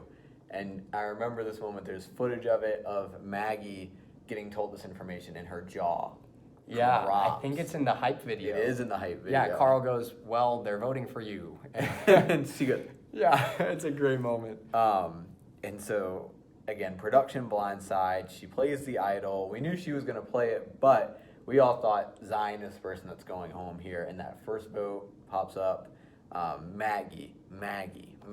8 votes, all completely discounted by an idol. Cameron, I guess, has decided to vote with Monacan, kind of in a Margaret-esque move. And then the first vote pops up for Zion, and there he goes, takes off the buff, and then McKenna. He sits it back on, and then McKenna. And finally that third vote, and it is the minority vote split that happens at David versus Goliath. We did it first. There you go. Survivor UVA setting the trends. And McKenna goes home with an idol in her car instead of in her pocket. And it's also the largest single idol play still in Survivor UVA history, with 8 votes being negated by the idol, which is pretty impressive. That a majority that big wouldn't, split votes 4-4-4. Yeah. And come to think of it, I don't quite understand why they never split the votes. There had to have been some reasoning in there. I think it was simply that, Cameron was probably putting some influence in there of like, hey, I don't want it to be on this person. And a lot of different people flipping over had their own vested interest in who the vote should be. And Maggie was just the easy person. Yep. At this time, if anyone had the hidden immunity idol and would like to play it, now would be the time to do so. There you go. This is the hidden immunity idol. As per the rules, any votes for Maggie will not count. Zion. Fuck. 1 vote Zion. Oh my gosh. Oh my gosh. McKenna. 1 vote McKenna. Oh my gosh. 1 vote Zion. That is not how you spell my name. 1 N. Just for the record. Don't worry, I got it. McKenna. That's 2 votes McKenna. 1 vote Zion. 1 vote left. Seventh person voted out. A survivor battles the blue ridge. Oh my gosh. Dude, McKenna. that's a bummer. Oh baby. McKenna, the tribe has spoken. Good luck, y'all. Girl. Bye. I have a little bit of a bone to pick going back to the Matt vote. That Haley voted for Mario because that was my 8th vote. I would have been in the record books for 8 votes. Really? Instead I got 7. Were you really? Damn. That's hilarious. Yeah, because Haley was scared. And oh my God, yeah, I forgot about that. That's funny. But yeah, take us into our next blind side, and that is in season 5. Oh, you already. Never mind. I'll take this one again. Yeah, you take this one. I wasn't here for this one. Oh, I can tell you all about this one. So this is the Alexis Idol out in season 5. Austin, myself. This was a crazy vote because you're controlling it from behind the scenes on the other tribe, trying to get Austin out of the game. Matt is taking that information and deciding, no, we're going to vote out Travis. And he's got Alexis, he's got Mario, he's got Zion, and they're all 4. They're going to vote for me. They bring in Kevin, but they don't trust Kevin. They say Kevin is going to tell Austin and Travis right away what the plan is. So they tell Kevin that they're voting for Austin. Then Sarah, who is essentially your supposed puppet, has given Austin an idol this exact round. Which, by the way, me, Matt, and Mario all received a call from Sarah when she essentially led Austin to the idol, and we all yelled at her. Every single one of us said, "Why would you do that?" And she cried on the phone to every single one of us. Besides the point. So Austin and I end up meeting with Kevin, who tells us, hey, they're voting for Austin. And so we're like, okay. We say thank you. Kevin leaves. And it's just me and Austin. And then we start talking about, okay, what do we trust here? What's right? What's wrong? And Austin's like, I don't trust Kevin. I don't think they're voting for me. I think they're voting for you, talking about me. And I say, I don't know. I think Kevin's telling us the truth. I think they are voting for you. And we went back and forth on it until eventually Jocelyn comes in. Yeah, so we have the Alexis vote, and you're controlling it, saying, or you're behind the scenes saying that you want Austin voted out. Matt's taking that information and saying, no, we're going to vote out Travis. He's got Mario, Zion, Alexis, and the 4 of them are going to vote me out, and they're going to bring Kevin in. But they don't trust Kevin, so they're going to tell Kevin that they're voting for Austin since they think he's going to run right to us. And so what does he do? He runs right to us and tells me and Austin they're voting out Austin. And this is important because Austin has an idol given to him by none other than Sarah, who's supposed to be your puppet. Perfect. Love Sarah. Yep. She had pretty much just handed it to him right after the challenge, after Mario threw away his idol clue. And she had to dig out of the trash for it. Which was funny. I think it was her and Alexis were like fighting in the trash to get this burrito, but Sarah comes out on top. Sarah jumped in a trash can to get an idol clue that she will then eventually find an idol to give to Austin. Yeah, it's really just unfortunate, that whole series of events. Sarah was not the brightest that week. So Kevin comes to us, tells us it's going to be Austin, and me and him then have to talk about, well, what do we believe? And that's when we say, okay, I say I trust Kevin. I think that they are voting out Austin. Austin's like, I don't trust Kevin. I think this is a trick. They're voting out you. And I was like, okay, so the plan, he was going to play the idol for me, and I was just going to be like, well, if he goes home, whatever. Then Jocelyn comes in with the information and says, all right, Alexis just told me that they're voting out Travis, so play the idol for Travis. And it was such a bizarre turn of events because Kevin was telling me that Aaron knew about all of this. So I was trying to talk to Aaron, who was pretending like she didn't know anything.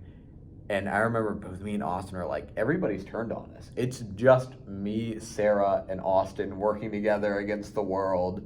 And I remember giving a confessional where I just head low. I was like, what happened? Where did my game go? I had just thrown McKenna under the bus for like you and Aaron and Cameron. Like I totally trashed her. Yeah. And then I was getting completely backstabbed. And so we get to tribal, and that's the Pimps and Hoes tribal. Zion's Great calling tribal. calling you a pimp and calling Carl a pimp and calling me and Austin co-pimps and Sarah's a hoe, and it was one of the most entertaining tribals. And then of course Alexis brings up me getting pulled over, looking for an idol, and oh man, it was Lots a good of great one. moments. Great moments. And then the vote, and Austin gets up and he plays his idol for me, and we had this whole fake plan where I was supposed to pretend like I was trying to talk him out of it, and I did, but it absolutely made no sense. There was no purpose to it. And me and Austin figured out that, you know what, even if we trust Kevin, even if he's telling the truth, it makes more sense to split our votes away from what we said we were going to do. Because Kevin had an idol at this point. If we vote for Zion like we planned on doing, then Kevin could play his idol if he was against us and make it 0-0, and we're screwed. So we split our votes, and of course he plays the idol, and then it's Travis, and it's just holy shit, like they really are voting for me. I remember this was the night of I had an organic chemistry exam too, so I was really fried. Right. And then Austin comes up, and that was like, I could feel the disappointment because Austin is right behind me, and we both realized like, oh man, they split the votes, like we're screwed. We don't have Sarah, we're screwed. Yeah. And then Zion comes up, and we were like, okay, Sarah voted for Zion, and there's just 2 votes left at that point. Yeah. We know exactly. Probably what's another moment happening. where Zion's taking off his Yeah, buff. he takes off the buff again after the Zion. And then Alexis comes up, and we just knew what had happened, and she gets sent out with 2 votes, and she's walking away. And Austin goes, "Let's go!"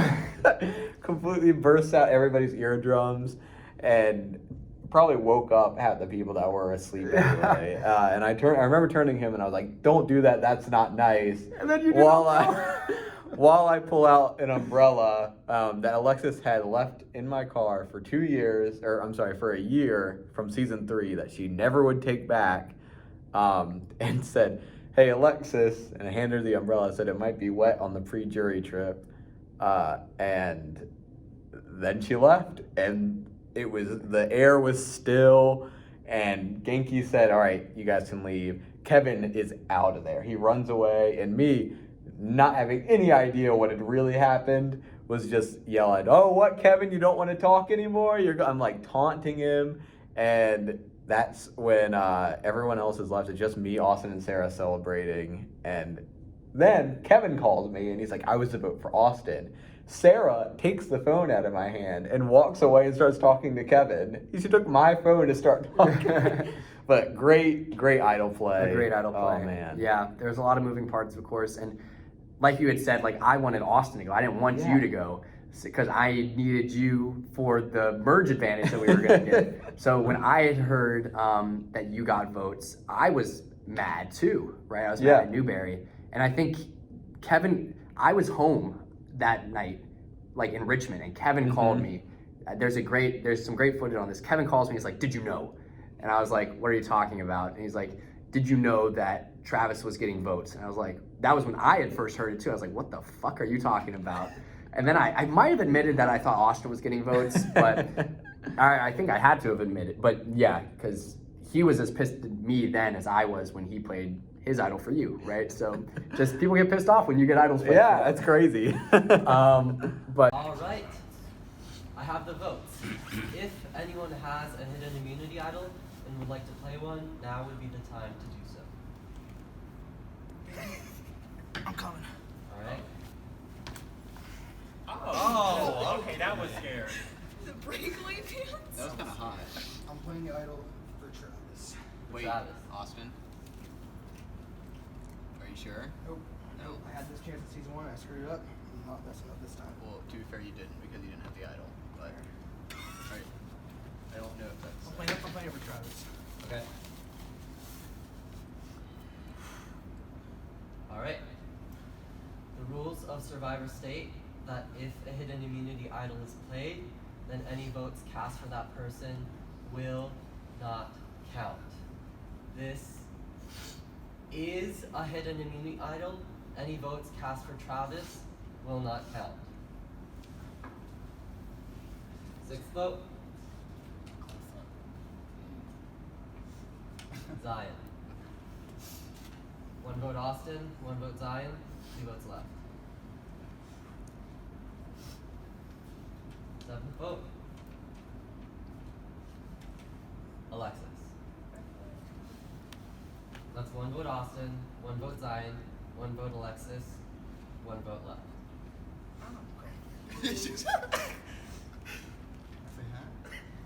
Final vote. And sixth person voted out of Survivor, Peace, and Chaos. If it's not played,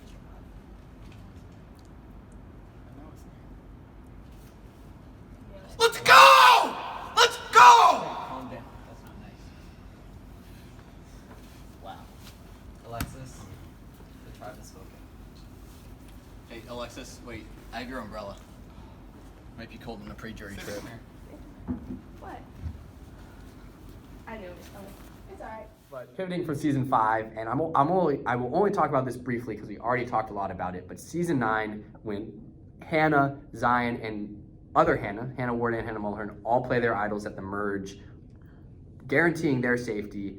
Mulhern plays it for Lily, of course, who got the other split of votes. But honestly, great idol play by Hannah Ward. Typically you don't think of a 0 vote idol play as good, but she solidifies herself going forward another round. Zion, of course, not getting voted out with an idol this time. Hannah protecting her ally, and she knows that she's going to be on the right side of the votes anyways because Ethan, who is the swing vote that week, tells her to play it for Lily. So it was just a great idol play all around. Matt getting voted out was so surprising. A lot of exec was really high on Matt that season, and for him to go was really upsetting. But yeah, I won't go too deep into it other than it was a great play, a lot of great reads, and just a very fun merge. That's a great way to start off the merge. Oh yeah, and like you said, the Hannah Ward idol, again, you don't typically think of a no-vote idol play as good, but as someone who didn't have a lot of connections coming into the season, she needed that extra week to try and make some connections. Ultimately, it doesn't get her that much further, but she was probably the easy vote to go if not for that idol play. Yeah, and she was the easy vote to go most of the merge. Her name was almost always in conversation, which was a similar trend in season 6, I believe, where her name was almost always just like, oh, we can just go for Ward. Yep. But our final of the top 5 idol plays throws it way back to season 3, where Matt idols out Sam Henson at the final 10. This was a fun one because Matt almost did this entirely on his own. He had help from, funnily enough, Malcolm, who's on the other side, but who is forming a relationship with Matt, tells Matt to play his idol drunkenly. In an effort, Malcolm later explained it that he thought that by doing this, Matt would not play his idol. It was some really convoluted reasoning. Long story short, Matt plays his idol. He had 6 votes casted against him. And then me, Matt, Allie, and Victor had all voted for Sam, thinking that that was the legit plan. Of course, this was a week where Miranda and McKenna flipped. Well, they really did flip, but they flipped on the alliance, which was a fake alliance, of course. And yeah, Sam gets idled out. It's a big play because it's the first returnee of that season to go. First returnee ever to get voted out. Yeah.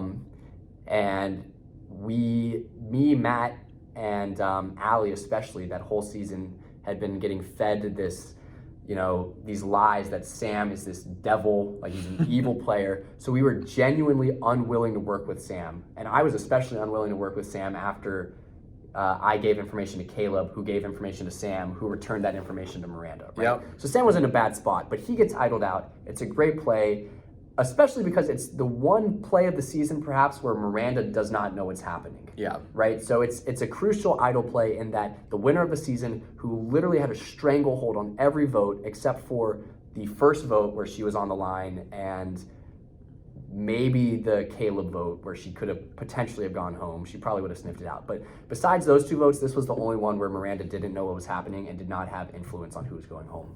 And the frustrating part about that is she didn't know that Matt was going to play the idol, but they had already set it up to where Sam was going to go if he did anyway. So it didn't matter. It didn't matter. But I remember filming that because I did Sam's confessionals and I was filming that tribal, and I heard Matt say he was going to play, and I knew Sam was getting votes at that point, and I went, oh no, I was so Team Sam, and knowing that he was on his way out was, it hurt. Yeah. It hurt to watch. I know, and I've always said, like, I regret so badly not working with Sam because I really wanted to. And, I mean, because Sam was not super attached to Miranda and McKenna. And, you know, if me, Matt, and Allie had wisened up at the merge, we could have pulled in Jenna and Sam, and then all it takes is one more. We maybe could have pressured Darwin to do something, and then the entire season's different. Right? Yeah. So. Hell, I mean, Miranda going first changes so much. Yeah, no kidding. Then we have a Shemaya winner. Yeah, there you go. So we would have loved that. All right, well, let's move on to our next category, top 5 confessionalists. This was a tough one because Survivor at UVA has had a lot of great confessionalists. We've also had a lot of really boring confessionalists. That's not to say that the players themselves are boring, but it's hard when you're meeting someone new and you're speaking in front of a camera to be exciting. And so you have some players that are just dull and drab, and then others that act as if they're like really on actual Survivor and they're throwing one-liners and they're doing, you know, eccentric motions and stuff with their hands. So we've got a list here. Some of the people that just barely miss out on what we considered the top 5. Hannah Mulhern gives great GameBot confessionals, but is also willing to sling some shit and call people out. Sam Henson, another great confessionalist. Constantly willing to just throw people under the bus, people that he's working with, and just, you know, he is not afraid to say things that are probably a little controversial. Yeah, and very dramatic in his confessionals too. And he can just go from start to finish. I usually wouldn't even, I'd ask him like 1 or 2 questions and he would just go. And that's the best when you have a person that you can you give one question and then they take it away, right? Aaron Jost, very funny season 4 confessionals. Can't speak to her season 5. Don't know how they were in season 5. And then you were saying Jocelyn in season 2. Yeah, Jocelyn, similar to Hannah Mulhern, would be really good at kind of laying out what she wanted to do. And also just kind of narrating who she talked to in the week and just being like, well, what they said was stupid. Like they suck. I don't want to vote for them ever. They're not going to win. They're not smart enough. Just That's stuff funny. like that. She knew exactly when to just like. Jocelyn is one of the best people at listening, making people who she doesn't like believe that she's with them. Like she is so good at just like playing up this bubbly, like, kind of mirror personality. And then in confessional, just like, the hell is wrong with this person? Right. I mean, she had me completely fooled in season 5, right? I literally voted out her closest ally, McKenna, after she voted out my closest ally, Carl. So you think, let bygones be bygones. Right. But I literally came to her the week of the merge and I was like, hey, like no one would expect this. Let's work together. And I gave her the entire plan, right? I'm sure she was in confessional, like, this guy's an idiot. Yeah. But then also Max McCall, season 9. Of course. You had mentioned that, just when you can give a person a question and they just do their whole confessional themselves. That was literally Max McCall in season 9. Very funny, very energetic, great confessional giver. But those people just barely crack our top 5. So I'll start with someone that I did the confessionals for back in season 4, Margaret Braim. Literally from day 1 is very bubbly and exciting. And she's interesting as a confessional person, not necessarily because her confessionals are like great from the get-go. They were, but her evolution of confessionals is really exciting, Travis, because she starts off and she's very kind. And I remember the Capture the Flag challenge. She has like this great monologue about like how Sarah was rude and how she doesn't like that.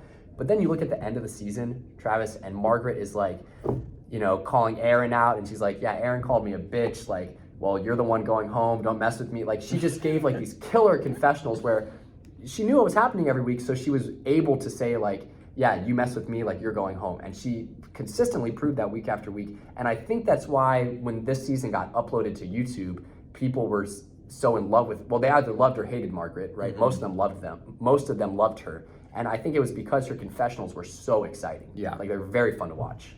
Yeah. Seeing someone who it's their first time really behind the camera talking about themselves, confidence is probably the key thing that makes somebody the most interesting on camera. And like you said, like you have people that are very careful about their words and they don't want to say something too mean or too wrong. And Margaret started off that way. Not that she gave bad confessionals at first, but compare Very that first political. confessional, to the very end where she's like, I killed this game. These people were nothing compared to me. Yep.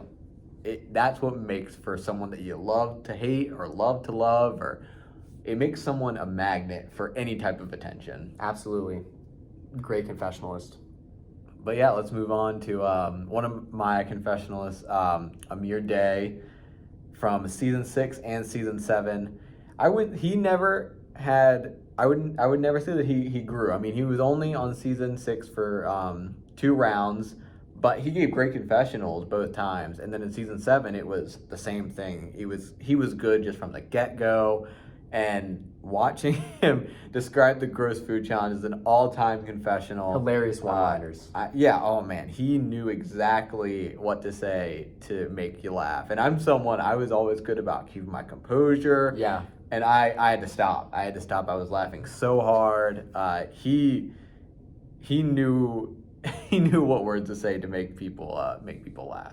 And one of the distinguishing things about Amir's confessionals, I think, is that he purposely went into confessional with the intention of getting like airtime if it's to be edited. I edited the first bit of season 7, episode 1, and I'm pretty sure in his first confessional, he's like, you're gonna be hearing a lot of me, you're gonna be seeing a lot of me. He like literally said stuff that would be controversial, would be funny, because he knew that it would stand out amongst the drab confessionals of the newbies, and that he would get screen time. Yeah, which is awesome. He is very knowledgeable about the game. It's funny, as somebody who can't remember the contestants from a previous season, he knows how the show works. He knows he knows what to do. He's fantastic at the one-liners specifically. He's fantastic at narrating the challenges, at narrating what he's doing in the game. He can articulate what he's doing in the game. One of my favorite, from the same gross food confessional, he talks about Shelby, and he's like, it doesn't matter what season I'm on, as long as Shelby's there, she will always go before me. Yeah, it's hilarious. He's great.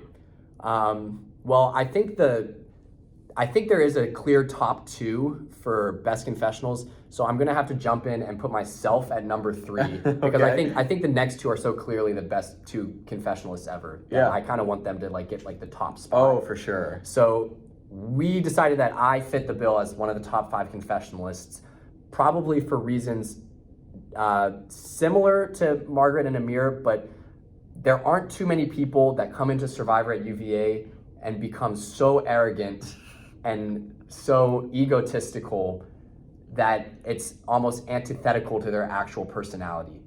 And that happened to me in both of my seasons. In season 3, I remember the specific moment where my confessionals did a like a click, right? I was doing a confessional outside with Genki. It was snowy. I was wearing a Toronto Maple Leafs sweater. And I described myself as the puppet master because I had Margaret on this string, Miranda as this puppet and Matt as this puppet, and I was pitting them against each other, right? My confessionals were always about how great I was and how I was controlling people, you know? And in season 5, I picked up a lot of shit for being an arrogant person, although I think that was a projection of my confessionals that people didn't actually see. But yeah, one reason that I was a good confessionalist is because I also recognized that this was going to be edited and I wanted to get screen time. So I would throw out one-liners. Sometimes I would prepare my one-liners. My very first confessional of season 5, I prepared for months in advance because I was like, if I say these certain things, it will make the intro, it'll make the edit, right?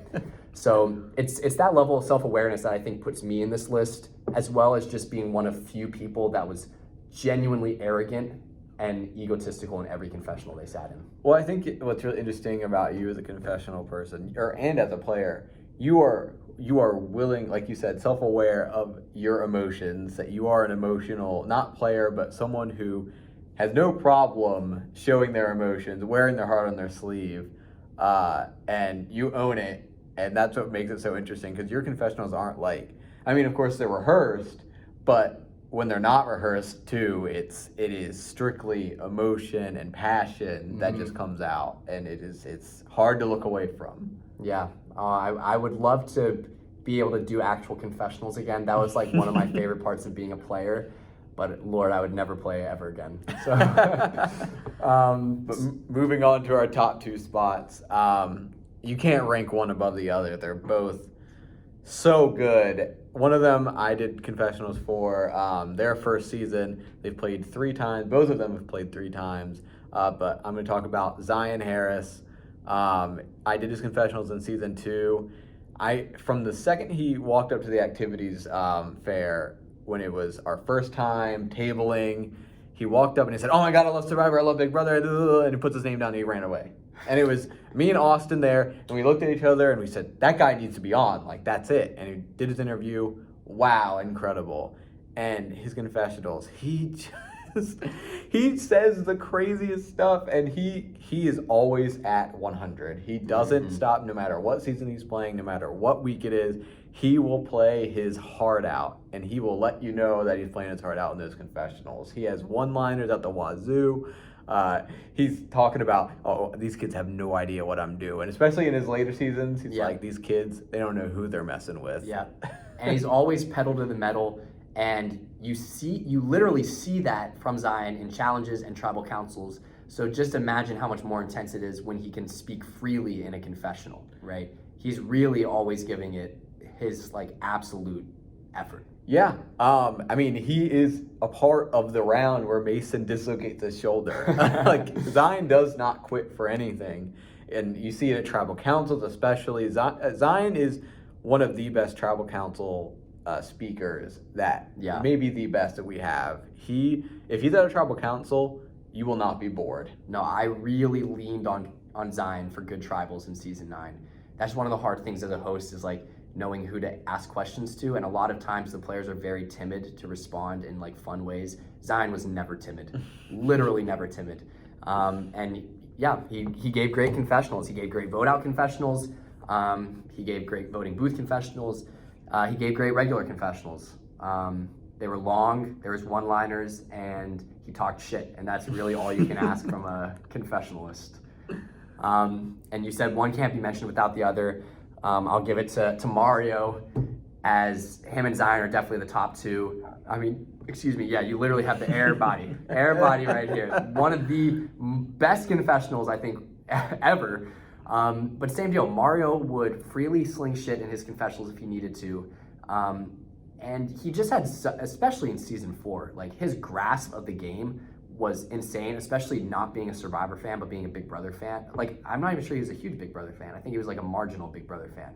But his grasp of the game was insane. And because of that, it reflected in his confessionals, where he was literally controlling season 4.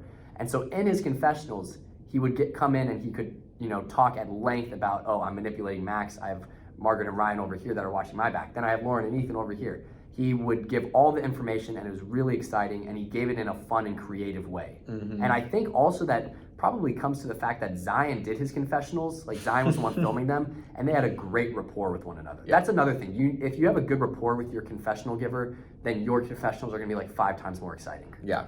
Oh, for sure.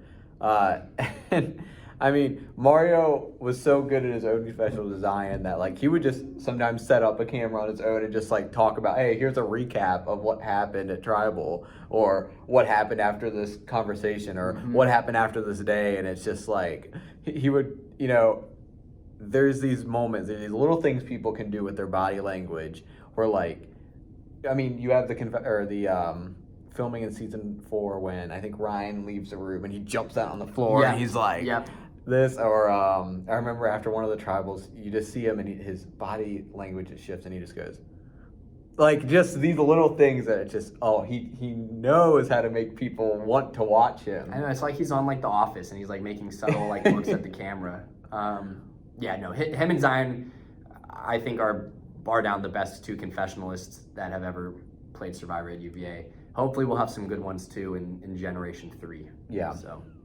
all right, which segues us nice into this next category of top 5 characters, not necessarily good players, not necessarily bad players, but players that were wholly unique, either, because they were like unique and quirky individuals, or they played the game differently than most other people played.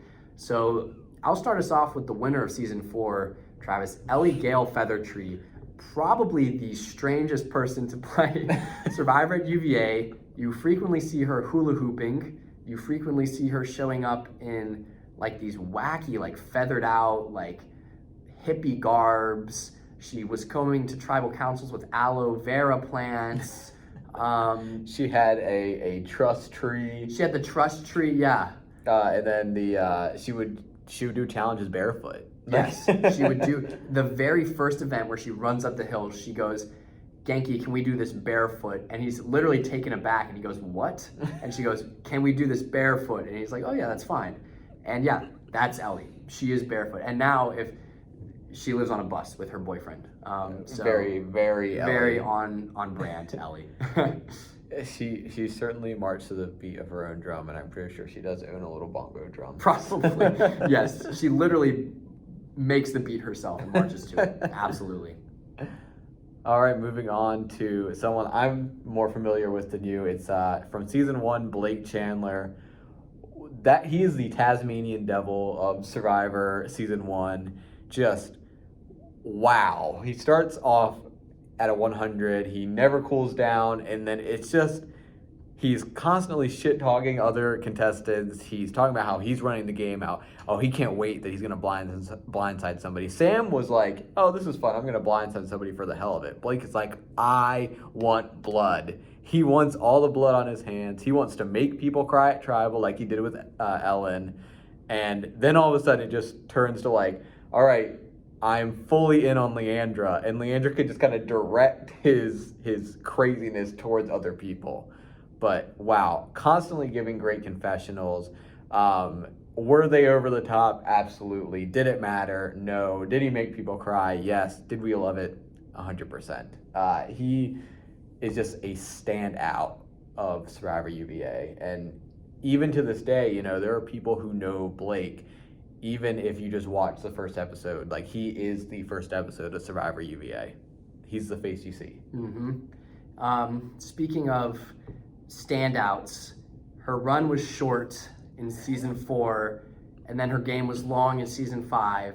Sarah Lim, one of the funniest characters that we have ever had, literally someone that would talk shit to people's face at challenges. I think of the Capture the Flag challenge where she throws mud at Peyton after Peyton tackles her. She shit talks Hunter, which pisses off the entirety of Waim.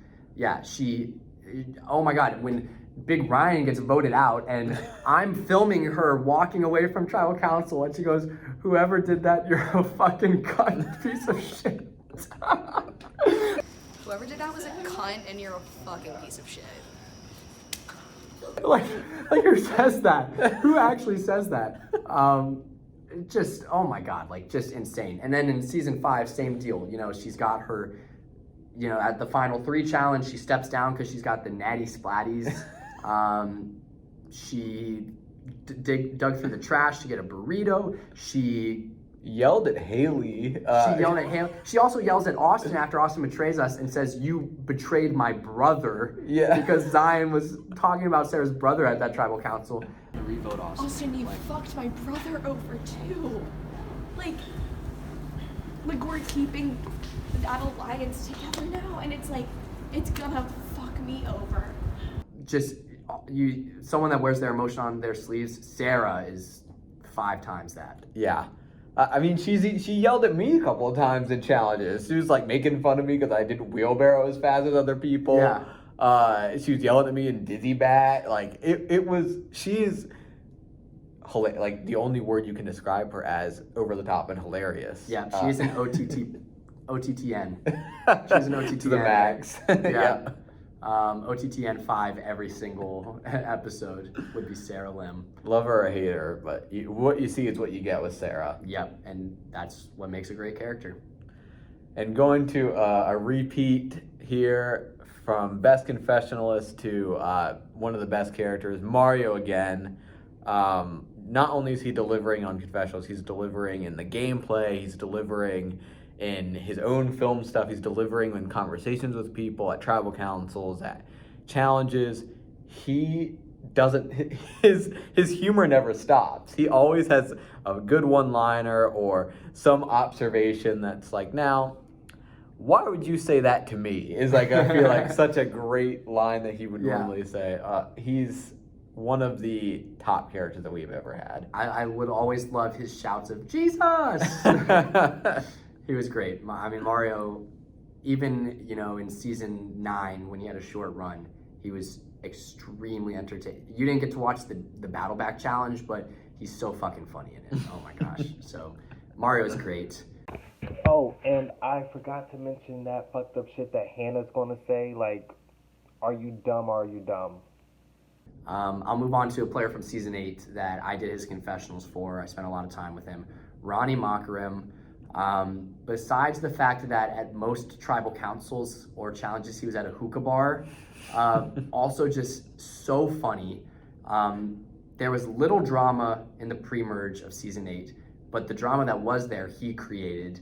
Ronnie, at a tribal council, asks Skylar out on a date. He also becomes the focus of a Jenna Hughes love saga. He has a tight bromance with Swish. People are calling him out for not following COVID protocol because he was having a party every single weekend. Just so, he shows up to his boot episode, like his boot tribal, blackout, like literally blackout. He did not remember the tribal council the next day. Like, just a hilarious character. And besides that, like, he also wins, you know, 3 challenges. So he holds up his own. There's a few weeks there where he actually, like, kind of dictated the vote. So he's a good player as well, but just, he gave off the vibe of, like, the funny, nice guy that doesn't care about the game. Well, he actually did care about the game. But honestly, Travis, just him being at hookah bars for tribal councils is, like, enough for him to be on the list. So, Sky. How are you, Ronnie? We love you, Sky. Don't we love Sky? Oh, she put the middle finger up. Damn. Jenna Put does it not. back. That's Right back. Yeah, fuck you, Jenna. Girl, right here. We love Sky. We love Ronnie.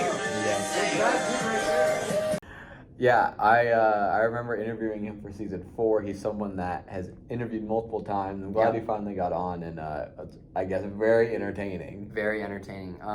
I think not too many people thought he was like a good or strategic player, but I do think that there are some people on production that were rooting for him to win just because of who Ronnie was. And I guess moving on, last but not least, another repeat here, Zion. Same thing, like he, as I mentioned before with confessionals, he is always at a 100. He's given it at every event that he's at, in confessionals. Tribals especially, I think he really shines, like we said before, but I can't have a character list without Zion on it. Absolutely. What's up, guys? So, I am so glad that I decided to work with Hannah because she just told me the idol clue, and I'm actually waiting on her right now to get here, but I'm about to go look for this idol, so wish me luck because I am on the chopping block this week. Well, Travis, why don't you segue us into this category that you know particularly well? Well, I guess we'll talk about our top 5 game bots. Game bots, people who are pretty much strictly strategy. Maybe they can give some fun personality, but it's really mostly about how they're able to dissect the game and talk about the game. And I'll gladly talk about myself here. I think I'm someone that I really represent a game bot. I talk pretty much strictly about what each person is doing, how it's going to affect me, what I'm going to say to cause what to happen, and that's really what my confessionals are. Yeah, I tried to throw in some one-liners here and there, but primarily that's where my strengths were, talking about the game and the game itself. In season 1, I was pretty much all I did. I was boring, and I went out early. Wasn't a lot I could do there, but in season 5, I feel bad for Ethan having to go through hours of footage of me just talking about the same stuff over and over again. What I'm doing this week, who I'm talking to, all of that. I'm a quintessential game bot, and so is this next person. We're moving on to my friend and your best friend here at UVA, Carl Rhodes. Would you like to take it away? Yeah, I'll talk a little bit about Carl. Obviously, I didn't do his confessionals, nor was I present for season 2, but just Carl's cadence alone would make you think that he's a game bot. He talks a little monotone, and all he talks about is, you know, his idol plays and how big of a player he is, how big of a threat is. Now, that being said, Carl isn't like the stereotypical game bot because he's also very athletic and he's a very intense person. So his view of game bot, I think, might be that he's not the most social and extroverted player. He's a little more introverted, right? But like you said, he's constantly thinking of the game, which is kind of funny. His favorite player is Tony, who I would not typically peg as a game bot, but Tony's another guy who was thinking of every single move presented, and I think that's what Carl did. He was thinking of every single solitary move, and you know, his game bot stuff worked in season 2. The only reason he doesn't get to the end is because of like the letter S or letter L, whatever it was, right? Letter K. Yeah, it was K. Yep. Yeah. So I don't know too much about the intricacies of his game botness, but it's hard to have a game bot list without including Carl. Oh, for sure. And moving on from Carl, another person who actually I did confessionals for. Well, I didn't do all of yeah, these. these people. This is your list. You know it. I really just took all these people. I said, here's how you do confessionals, and kind of forced them to talk about the game most of the time. So we're going to talk about Ethan McPherron next from season 4 and season 9. When I tell you somebody who likes to think about all the possibilities and go through each one, that is Ethan. He would, I remember specifically with the Katy vote, he was someone that I was really paying attention to, and he talked about, you know, option 1, vote out Margaret. Option 2, vote out Ellie. Option 3, flip and vote out Hannah or something like that. It was not Katy, and he walked me through each of those possibilities, and then to have none of those be the one that turned out, I was shocked. But Ethan every week was delivering on, here's my position, here's what I need to do. His execution wasn't always there, but he always thought through every possibility, every conversation, like every single word somebody says he would hang on to. If they didn't say me and this person or who they put first in a sentence, it was something he always hung on to. And in season 9, even though I wasn't present, he would update me, and it was a lot of the same thing. He would give me updates every day, and it was pretty much like another confessional. It was exactly how Ethan would talk to me back then, and it was the same thing in season 9. Yep, and to prepare for season 9, he had like a 15-page Google Doc outlining every single solitary player, their connections, how likely he was to connect with them. I mean, people do their research, but that's GameBot research right there. Yeah, and what's funny about Ethan, I think this is one of his flaws as a player. He is so game-body that it's just like he won't focus on his own personal connection with them. It's what he thinks makes sense for them, and until that is proven, it's distrust. Yep. And because there's that lack of like emotional connection with people, that they're like, oh, this guy doesn't trust me, I don't trust him. Yep, definitely agree. Moving on, of course, we have me, one of the best. No, I'm just kidding. Not game body at all. We're going to talk about future host of Survivor UVA, Hannah Mulhern, who you did her confessionals in season 7. I actually didn't. That was Hannah Rollins, but I did do one for her. Oh yeah, that's right. Ryan did her confessionals for season 9. I thought that you did hers for some reason. Hannah Rollins did do Hannah Mulhern's. That's correct. But Hannah Mulhern might not come across as a game bot because Hannah's almost the opposite of Carl, where she is very extroverted and she's very loud and she will talk to people. But she's game body in the sense that every single thing that she does is extremely calculated.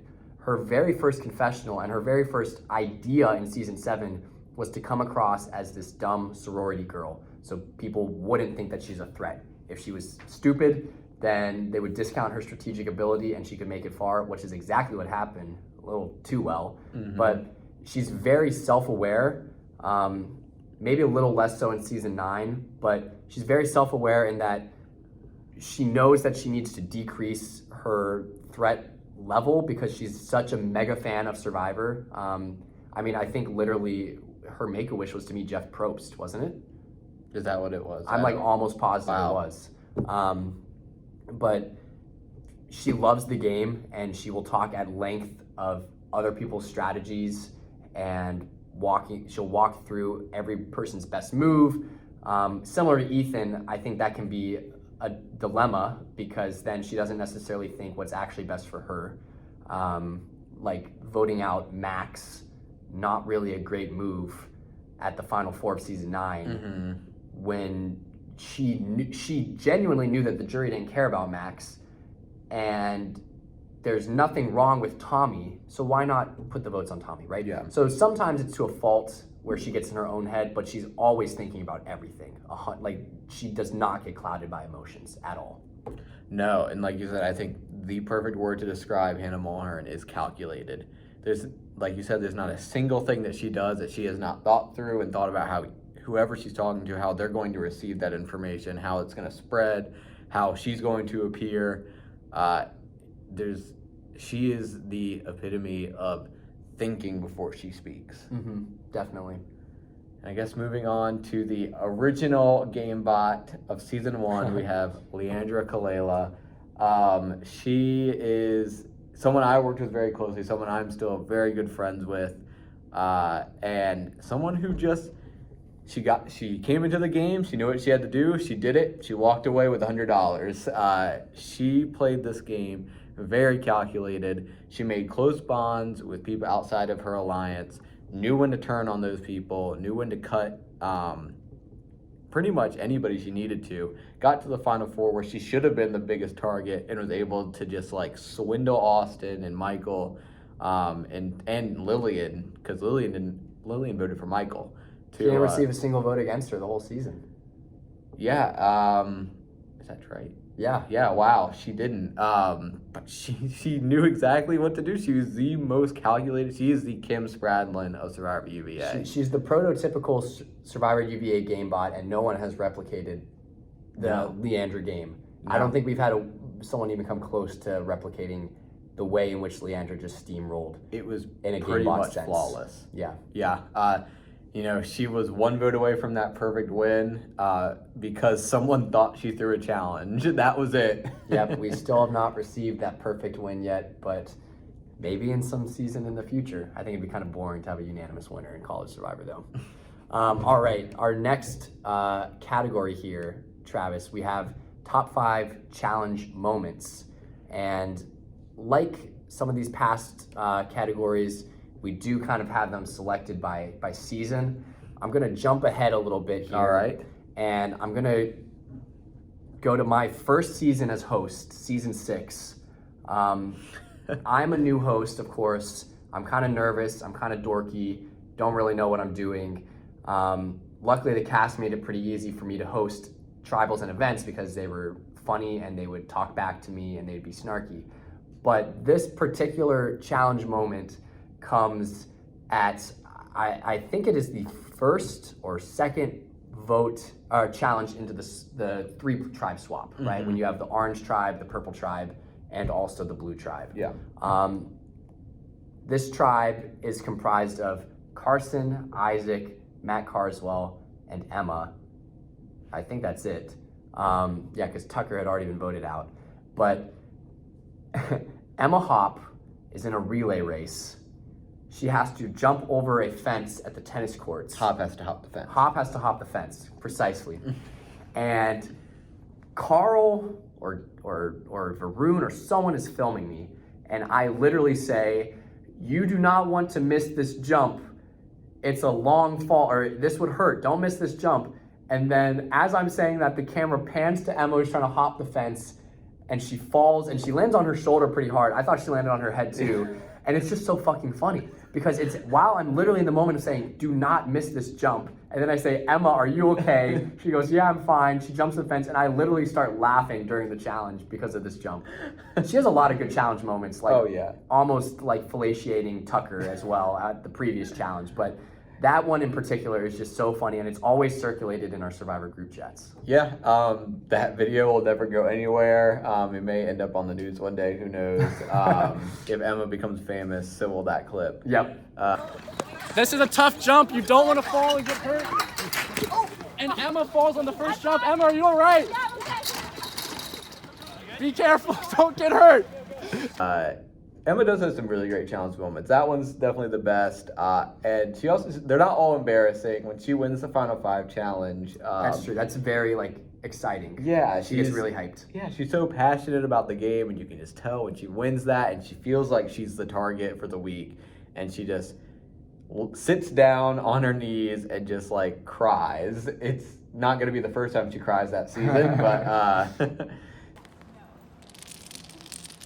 And just like that, Emma wins individual immunity. A guaranteed 1 in 4 shot at winning the game. A complete and utter blowout. She delivers in all the challenges, that's for sure. Absolutely. And not always in a performance way. All right, nice. Well, I'll just continue then with another season I hosted, season 7, Travis, which of course you were there for as well. This is before we moved online because of COVID. We had our infamous gross food challenge. Now, Travis, this gross food challenge was unique because the portions were disgustingly large, and I blame Zach Rosenthal for that because I was out with the cast comforting them before the challenge, and Zach was preparing the portions, and I swear to Christ, he put we had fish sauce, which is the worst thing ever invented. You would know. I would know. And he put half the can of fish sauce on each team's plate. And so this is the specific moment. The whole challenge is gross, of course. The gross food challenge is always fun to watch and participate in. Not participate in, but to watch. And when this fish sauce is brought out, the smell I have not smelled since season 5 because we did not use it in season 6. And it hits me, and during the challenge, I start gagging and I cannot commentate the challenge, and I literally have to back away. I have tears in my eyes, I'm crying, and I cannot commentate this challenge because of the fish sauce. Meanwhile, there are filmers that have to stand right in front of the fish sauce who are probably also gagging, and then the contestants themselves who are eating the fish sauce and visibly throwing up into the trash. Thomas throws up and says, I can't do it. I think he might have been paired with Maggie, who instantly is like, I'm not doing this. And then you have Sonia and Annabelle, who are just trying, eating one fish sauce thing at a time, also in the midst of vomiting, but still just going at it. And Sonia's finished her plate. And besides the fish sauce, you also have the century egg where Ahmad is gagging into the trash can. Josie's throwing up into the trash can. You have the thick water where Amir is literally describing it as sucking dick.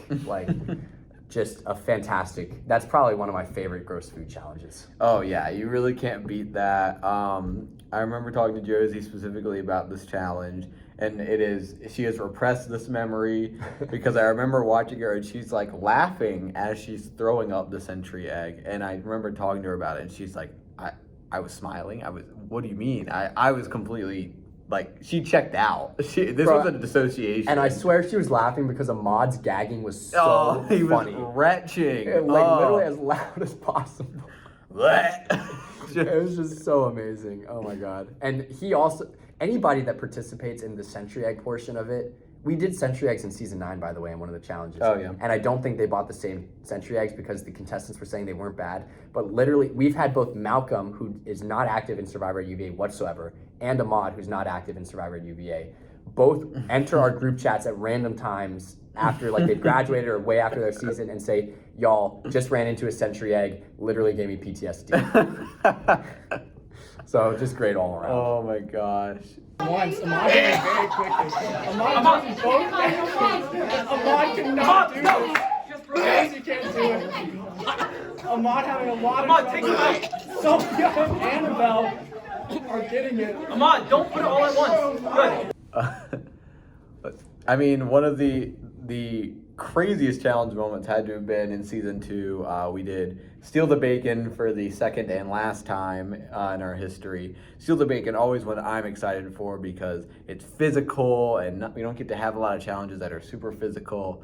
But unfortunately, Mason Goodman dislocates his shoulder in the middle of this challenge. And thank God we didn't get in trouble because Mason is a good sport about it. And we have not done the Steal the Bacon challenge since. I believe it was Mason and Zion, and maybe there were other people involved, but those are the 2 I remember specifically. And there was lots of forms sent out afterwards of hey, give us your feedback, and just one you can't forget. I remember Haley still talks about it to this day of she remembers watching that and being scared. Yeah.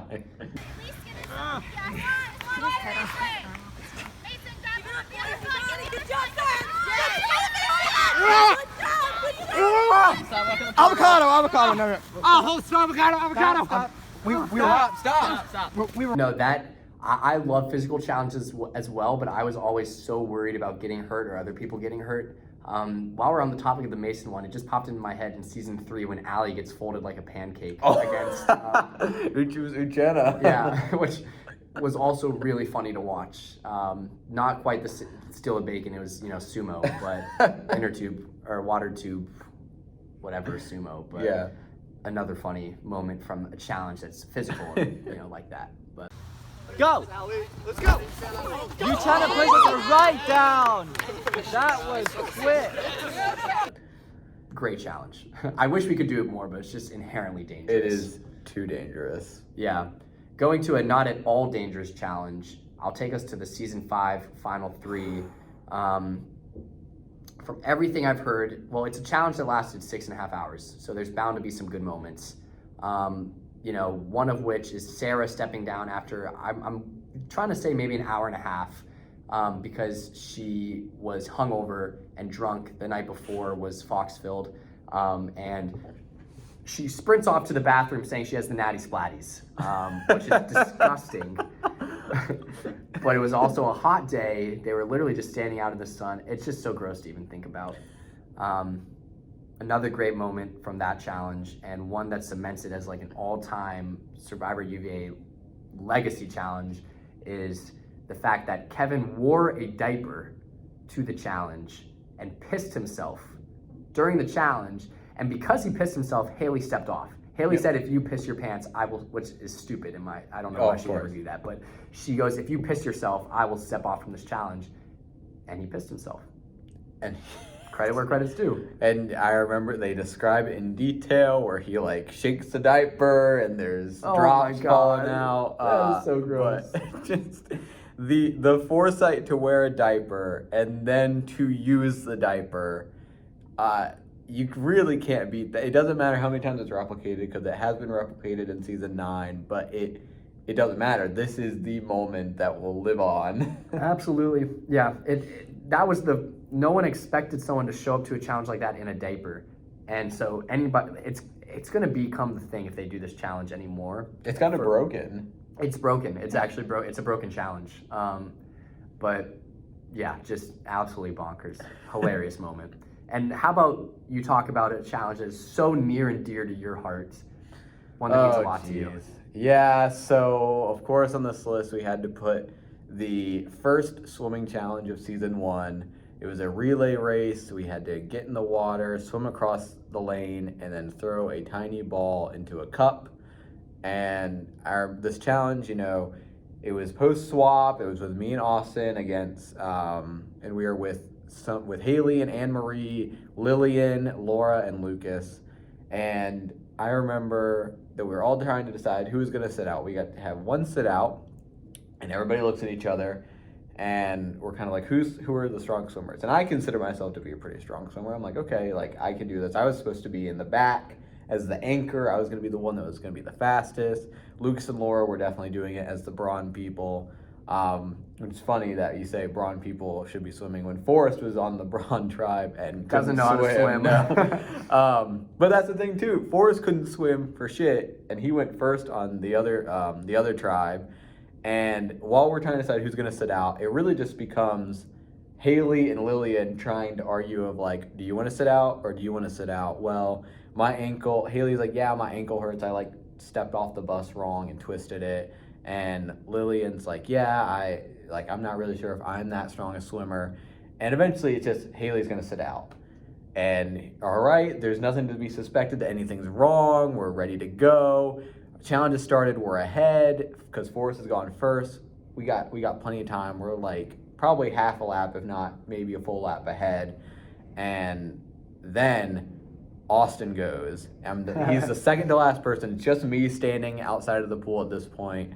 He jumps in the water, tries to dive, and instead just belly flops and takes forever to get to the other side and couldn't for the life of him throw the ball into the cup. And the challenge is over before I even get to touch the water.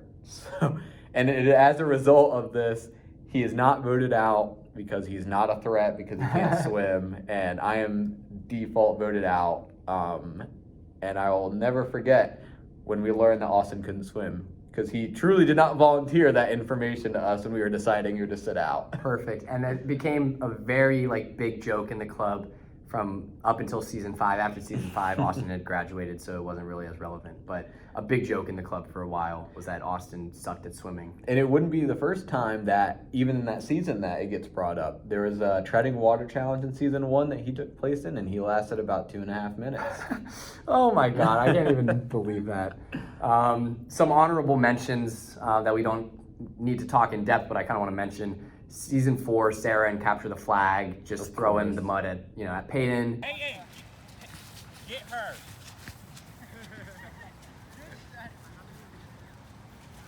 Yeah, pay it! Yes! Go back. Yeah, over here. Season 6, the Gross Food Challenge. Rithika is blindfolded, vomits in her plate, and continues to search for the item in the plate. Damn it, I touched it.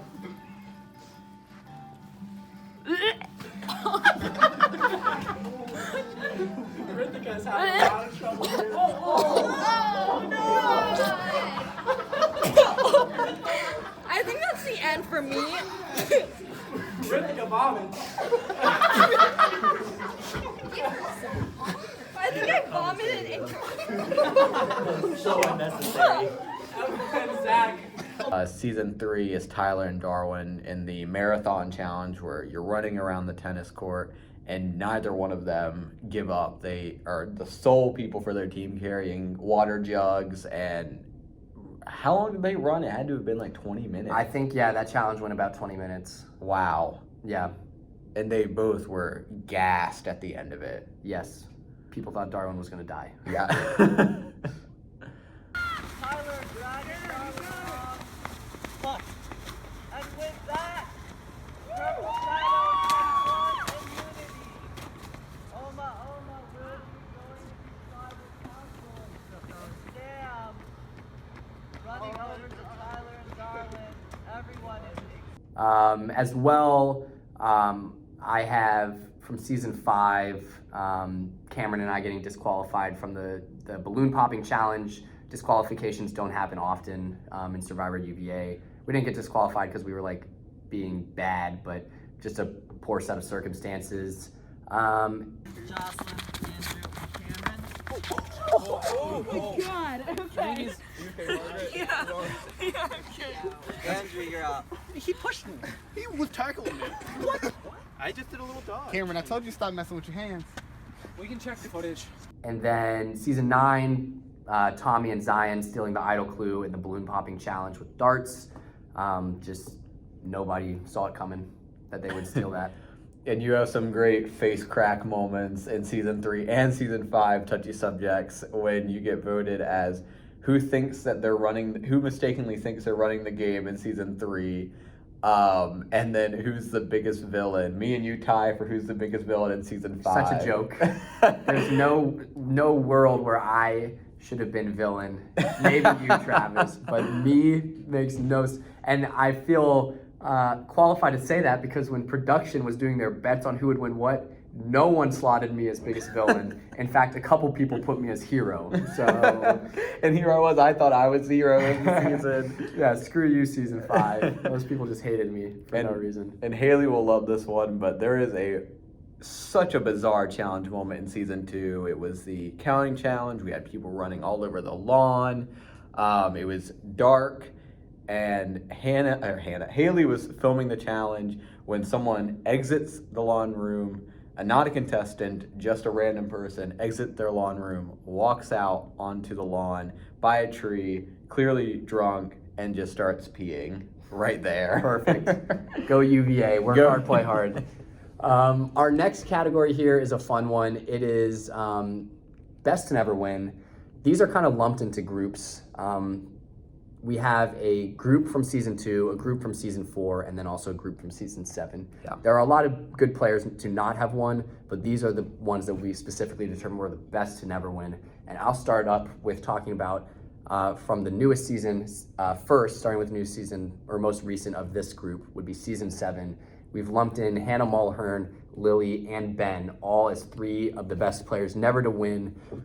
This isn't necessarily it's not necessarily dragging on Ella as a winner. However, Ella is she's not as strong as these three players. And, you know, you look at a final three of Ella, Maggie, and Hannah, and just knowing the way that Hannah played, Hannah should have won, probably. Jury management might not have been there for Hannah. Right. And then Lily and Ben going out at 4 and 5.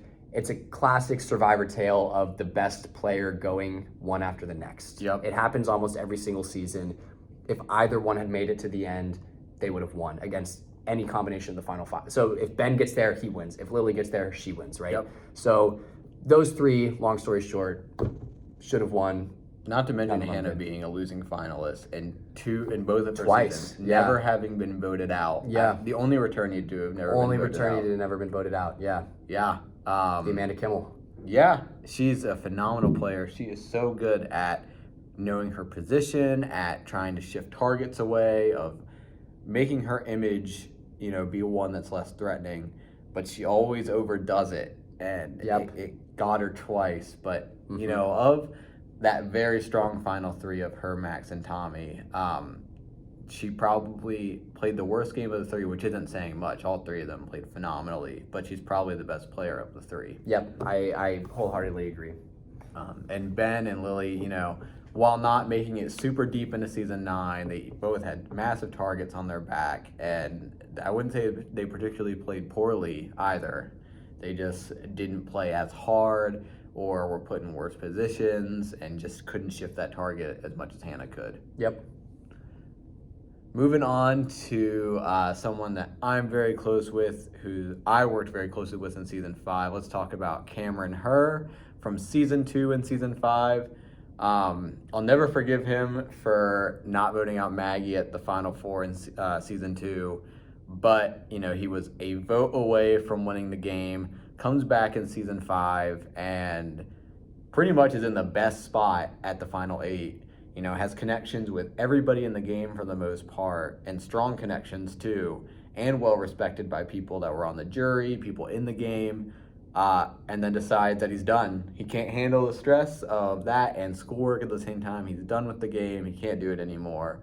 Good luck, everybody, but I'm out. And it's crazy because, you know, we look back on it, seriously, best spot in the game. Probably, if things play out, he's probably the winner. Yeah, I think it's very possible that he gets to the end, and he has a lot of friends on the jury. Do I think that he played the best game? No, not really. But, you know, he's basically got you. If he gets to the end, chances are he's going to go there with a GOAT because it was a GOATy season at the end. But he would have you, he'd have Austin, he'd probably have Aaron. If I'm on the jury, he probably has me, right? He has Haley because Haley and him were working. So, yeah. Cameron gets to the end in season 5. He does probably win, and it's a shame. That's why, honestly, the other player that we're going to talk about is Carl. Both of them kind of have tarnished legacies because of their second time playing, and it's really their first time where they like show up and like, wow, like they should have won. Yeah.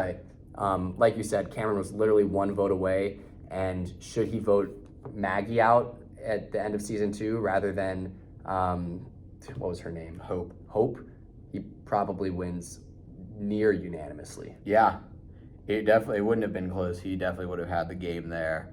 Cameron is one of the best people at he can sit back and make social connections with people and not play as hard, but have the respect as if somebody who is playing really hard. Yep. And then his season 2 buddy, Carl, one of my best buddies. From what I know, man played just a tremendous game in season 2. He had a lot of haters on the jury, which might have been rough, but his athletic ability was insane, and he probably could have just won out the season in competitions if it weren't for that darn letter K, as he always says. But he had just a very impressive resume. He had the idol play, he had the social connections, he had the minority vote that toppled the majority. He obviously had the idol he gave to Maggie, but then he also has his own double tribal idol, which is a very unique twist. And then, of course, season 5 comes, and he's probably, next to Mario, the biggest threat coming into season 5, just in terms of how many people had it out to get him. And unfortunately, he goes early, and it kind of tarnishes that legacy, but there's no denying that he is probably one of the best to never win. Oh, for sure. Carl's legacy from season 2 is why he got voted out in season 5. Yeah. His game in season 2 was, keep his threat level low, and then right when the merge has started, even a little after the merge has started, he's like, okay, now it's time to make my move, become somebody who's controlling the game, and it worked. People saw him as the biggest threat, and there's a moment in season 2 at the final 5 where Cameron and Hope both individually talk about wanting to keep Carl in the game. Cameron is doing confessional 20 feet away in a room talking about, I wish I could keep Carl, but I don't think that Hope would want to do it. I don't think it's going to happen. Hope's talking with me saying, I want to keep Carl, but I don't think that Cameron wants to do it, so it doesn't matter. And they both come out and meet each other and talk about it, and they're both just like, I guess Carl's going. And you just watch that plan just turn into nothing. That's tough. I didn't even know that. Yeah. Wow. Yeah, that's fucking crazy. Well, let's move on to the next 2 best to never win. Probably if there was a ranking, I would probably put these 2 at the top. Yeah. Season 4 vets, Margaret and Mario. I'll start by talking about Mario because obviously the main controller of season 4, he really had almost everyone in his pocket. And you and I have talked about it a little bit, Travis, and we kind of saw it play out in Lauren in season 9 this season, where they start hard and they have really impressive games, and then there's a certain point where something happens where they just let their foot off the gas a little bit, right? It's almost like when things stop going their way, they try a little bit less, or they kind of resign themselves to the fact that it's not going their way, right? But Mario played one of, if not the most impressive games in season 4. And, he was 1 vote away from tying the season 4 vote. He almost had Ellie on his side. Ellie said she would be on his side. Gets voted out. Is a shame. If he's in the final, he wins. In fact, probably from the merge on, anyone he goes to the final with, he beats. Yeah. And then one of the most impressive things about Mario, and one of the reasons I think that he gets this title as best to never win, is because all of his votes are not the standard majority.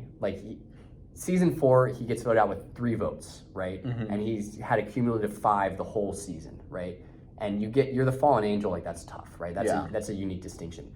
Season 5, or did I say season 4? That was season 4. Yeah. Season 5, he gets rocked out. The first person to ever get rocked out, the only person to have been rocked out. Yep. And I don't think had a single vote cast against him yet that season, as a player that was coming in with probably the biggest target on their back. Yeah. Right? Yeah. And then season 9, which he just played, he gets 1 vote tossed at him by Melanie and the second tribal council. Then he has to go to tribal council in a week where 2 tribes went to tribal council, and he doesn't even get voted out by a majority of votes. He gets idled out by Emma in a vote that you and I have discussed at length was an awful move for Lauren A. Oh my gosh. Who she should have thrown her vote onto Carswell or Hannah Ward. Absolutely. And kept Mario in. So Mario has never really gotten voted out in a way that almost every other Survivor UVA player has experienced. Yeah, he has gone the range of, he's been Fallen Angel, he's been right after the merge, early merge boot, and then he's been pre-merge boot, and all in just crazy ways. Yeah, it's really a shame because honestly, in season 5, reputation, he was one of those players by reputation alone could get to the end and win. Similar to, I think, you, even if you had been a bad player, your immense love and passion for the game would have swayed a lot of votes. And Mario gets that same distinction almost. And season 9, it's the same deal.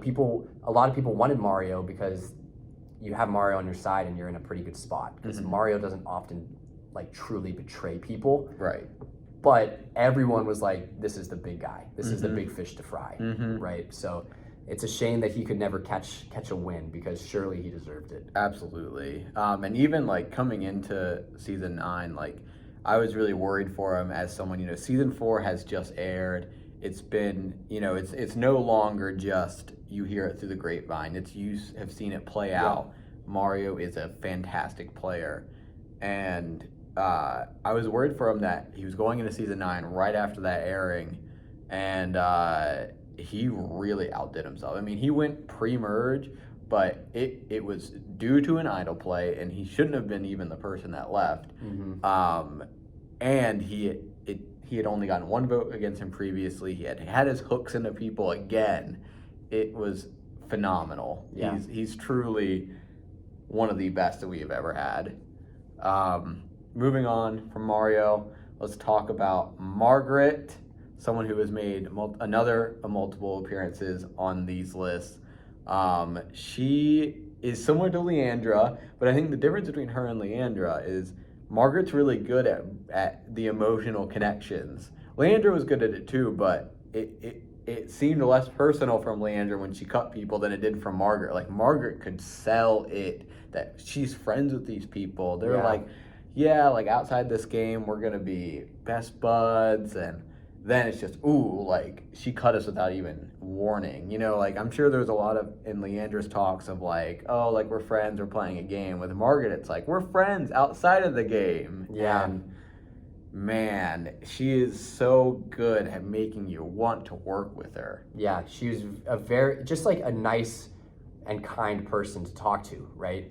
And in Survivor, that's good because it means that you're going to build social bonds, but it's bad because she was put in a tough position where she legitimately made the bonds with people like Tommy and Max, and then, you know, Merge comes and she has her Super Mario Bros, she has her Underclassmen Alliance, so what does she do, right? Yeah. So it's a very tough situation. One of the reasons I think Margaret is one of the best to never win, however, is because of who she was up against at the end, right? Ellie is not by virtue a bad player. In fact, she's pretty much an average player. There's a lot of people that play Survivor at UVA and college Survivor in general and play the exact same way Ellie did, where, you know, they don't want to be mean, they don't want to break people's trusts, they want to play for the experience, and she did a good job at that. And she also was a strategic player, but when you look at their pedigrees and their resumes, Margaret was just so clearly ahead and Ryan as well. Both were so clearly ahead of Ellie, and I mean, Exec was just like distraught when we knew that Ellie was going to win. And I did Margaret's final confessional, and I was like, all right, so run me through, like, how are you feeling? What do you think is going to happen? And she's like, well, I don't want to like get too hype or like too high on myself because I don't want to set myself up for disappointment, but I think that I have a pretty good chance of winning here. Like, I think I played the better game of me and Ryan, and I think that I played a much better game than Ellie. And I'm just sitting back filming. I'm like, oh, this is so sad. Yeah. It was so sad to sit through. Oh man, I don't need memories of that. Yeah, not at all. And Ellie didn't play poorly. It's just compared to how great Margaret and Ryan, but Margaret especially, played. It was tough. It was tough to watch her lose to Ellie. I totally agree. Travis, do you know, is it actually 4:40 right now? I feel like that's an hour off. There's no way we started. That's 4:40. We might actually have to wrap this list up early, unfortunately. The other lists we have here are bottom 5, or like the worst moves. Yeah. Top 5 tribal council moments, and then top 5 players who deserve a second chance, as well as top 5 FTC performances. So which one are you feeling, Trav? I think we do one of those. Okay. I'm between bottom 5 and players who deserve a second chance. All right. I think then I would feel bottom 5 worst moves. Okay. So that's what we're going to have to end the list on, unfortunately. We had, of course, 3 other categories, but it's pretty late. So I'm going to, here's some consolations ones that we don't have to talk too in depth about, but season 2, we've already talked about it. McKenna showing up to the merged tribal, not even bringing her idol with her. That's a rough look. I really dislike that. And then also in season 2, you have Cameron not voting out Maggie at the final 4 and voting out Hope, which literally would have given him the win. Had he done it. And I guess I think part of his reasoning is that it would have gone to a tie, and Maggie, maybe gets more credit. Right. But you got to take the shot because, man, it's a losing move. I totally agree. One that's near and dear to my heart is Zion voting me out in season 5. I've always contended it's an awful move. It's to be determined if the majority of the club thinks it's an awful move too, but I just can't see a world where it's actually a good idea to vote me out from his perspective. Right? Yeah, I mean, it put all the threats, me, you, and Zion just like out the door. Yep.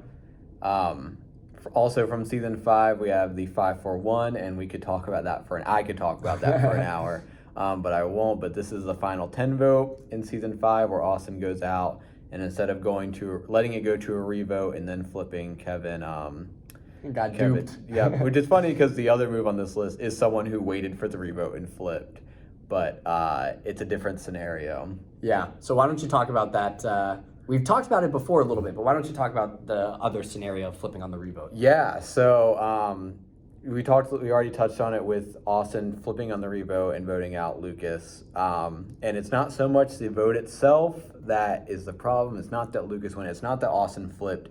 It's specifically that Austin had spent all this time trying to convince the Bronze and Lillian that he was with them. He is rock strong. They're going to rocks no matter what. Was not trying to prepare them, was not saying anything along the lines of, hey, this is a game. If it happens, if somebody flips, it's okay. Really set himself up to lose all those jury votes, and it wasn't any of those people that he got his one jury vote from. Yeah, it's a tough look from Austin, and one that we always brag about. I'm gonna talk about season 3. Obviously, my first season that I played. At the Final 4, Tyler has immunity. Miranda does not have an idol anymore. She didn't even play it at the Final 5. And then Allie and Malcolm are also exposed. So obviously one of those 3 have to go. Tyler's safe. Allie had worked hard to try to convince Malcolm to vote out Miranda, which is clearly the best move, at least from Allie's perspective. And the jury just fucking despises Miranda and wants anything to go against Miranda that is possible. And we were heavily rooting for Allie, and by extension, a lot of people were rooting for Malcolm as well. Mm-hmm. Malcolm has a lot of power here because Tyler is literally Miranda's puppet, more so than Malcolm was. And so Tyler and Miranda vote for Malcolm. Allie says, let's vote for Miranda and get her out. Also, Malcolm doesn't, I guess, know that he's getting votes. He wholeheartedly trusts Miranda and Tyler that they are going to go to the final 3, which doesn't make sense from Miranda's point of view because she needs to put herself in a win scenario, and Malcolm's a good challenge competitor, right?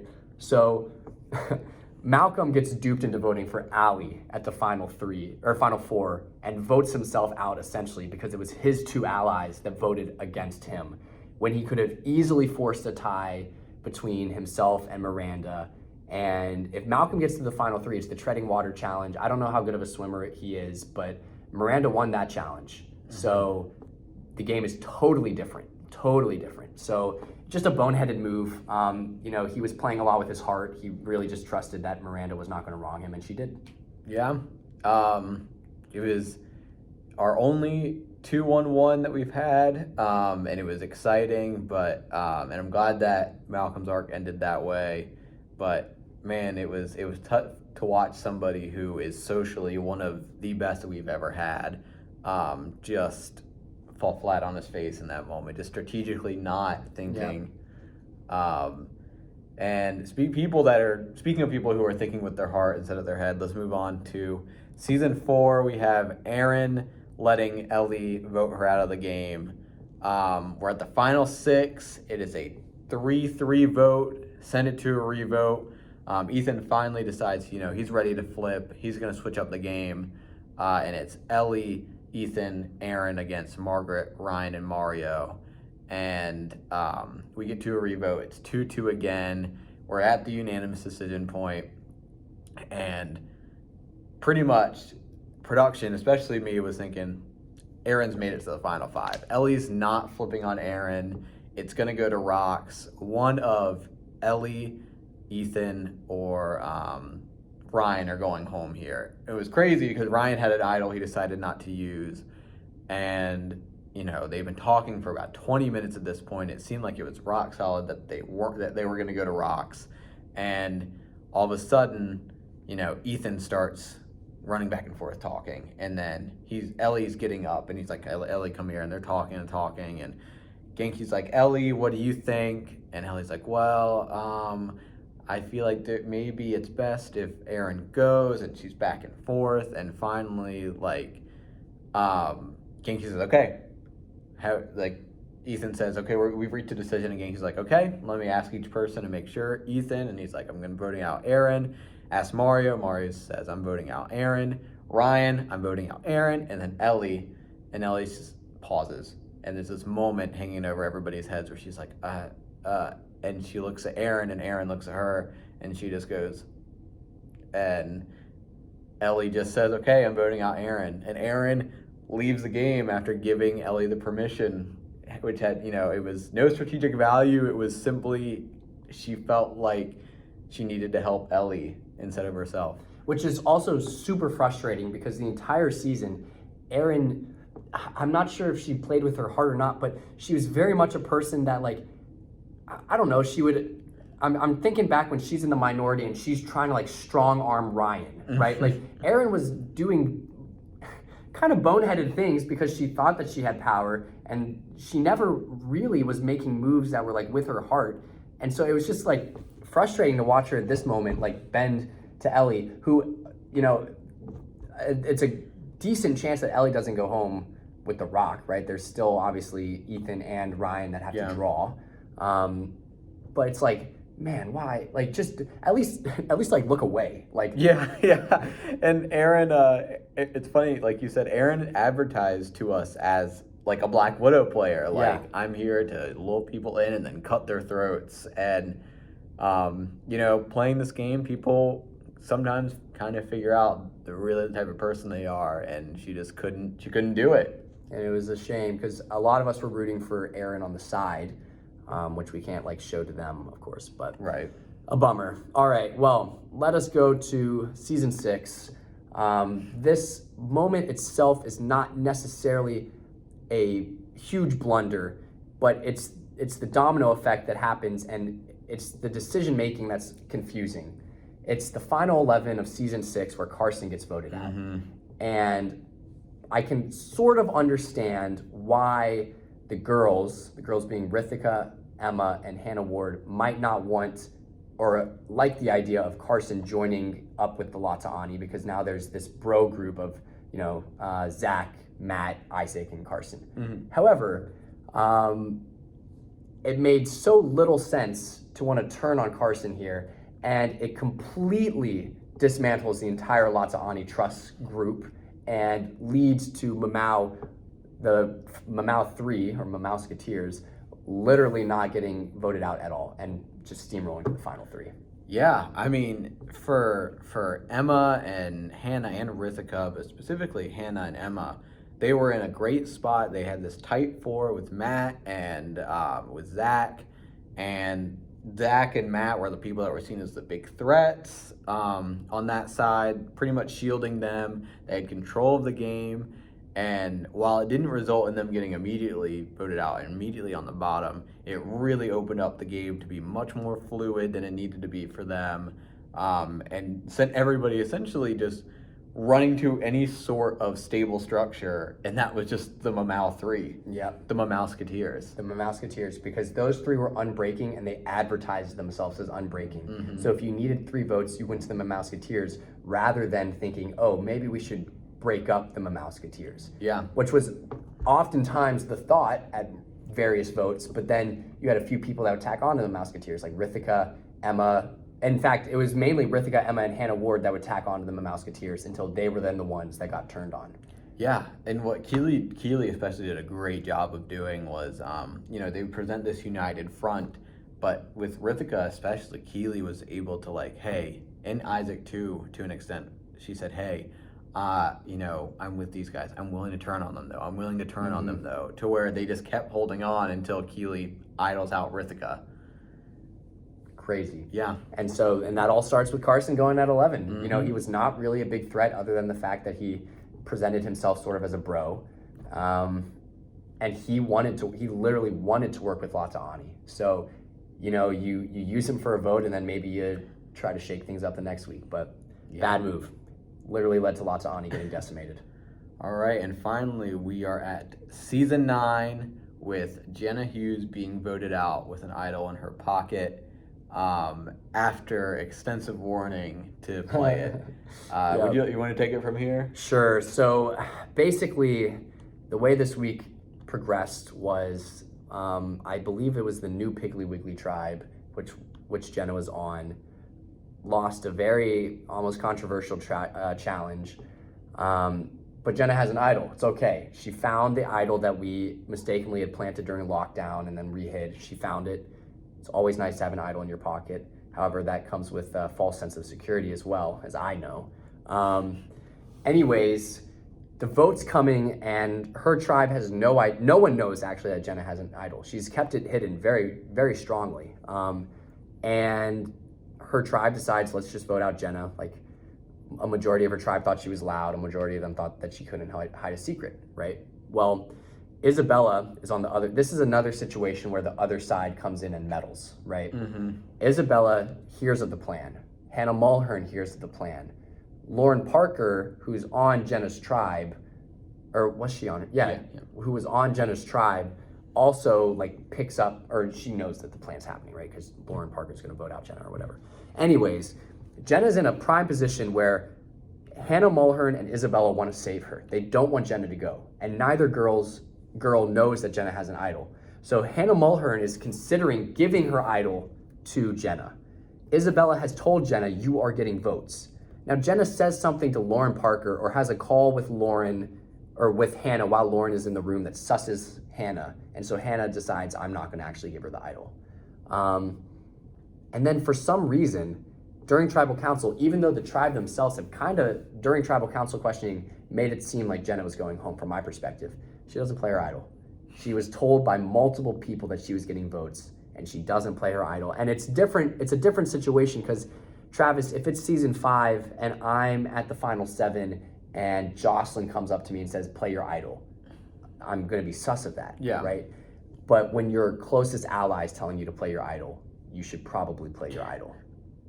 So, one of the worst moves. Yeah, quite unfortunate. Very. Well, this has been a pleasure. I wish we could go through the rest of these, but we have 3 more lists, and we've already been going at this for about 2.5 hours. Yeah. So, it's probably time to wrap up.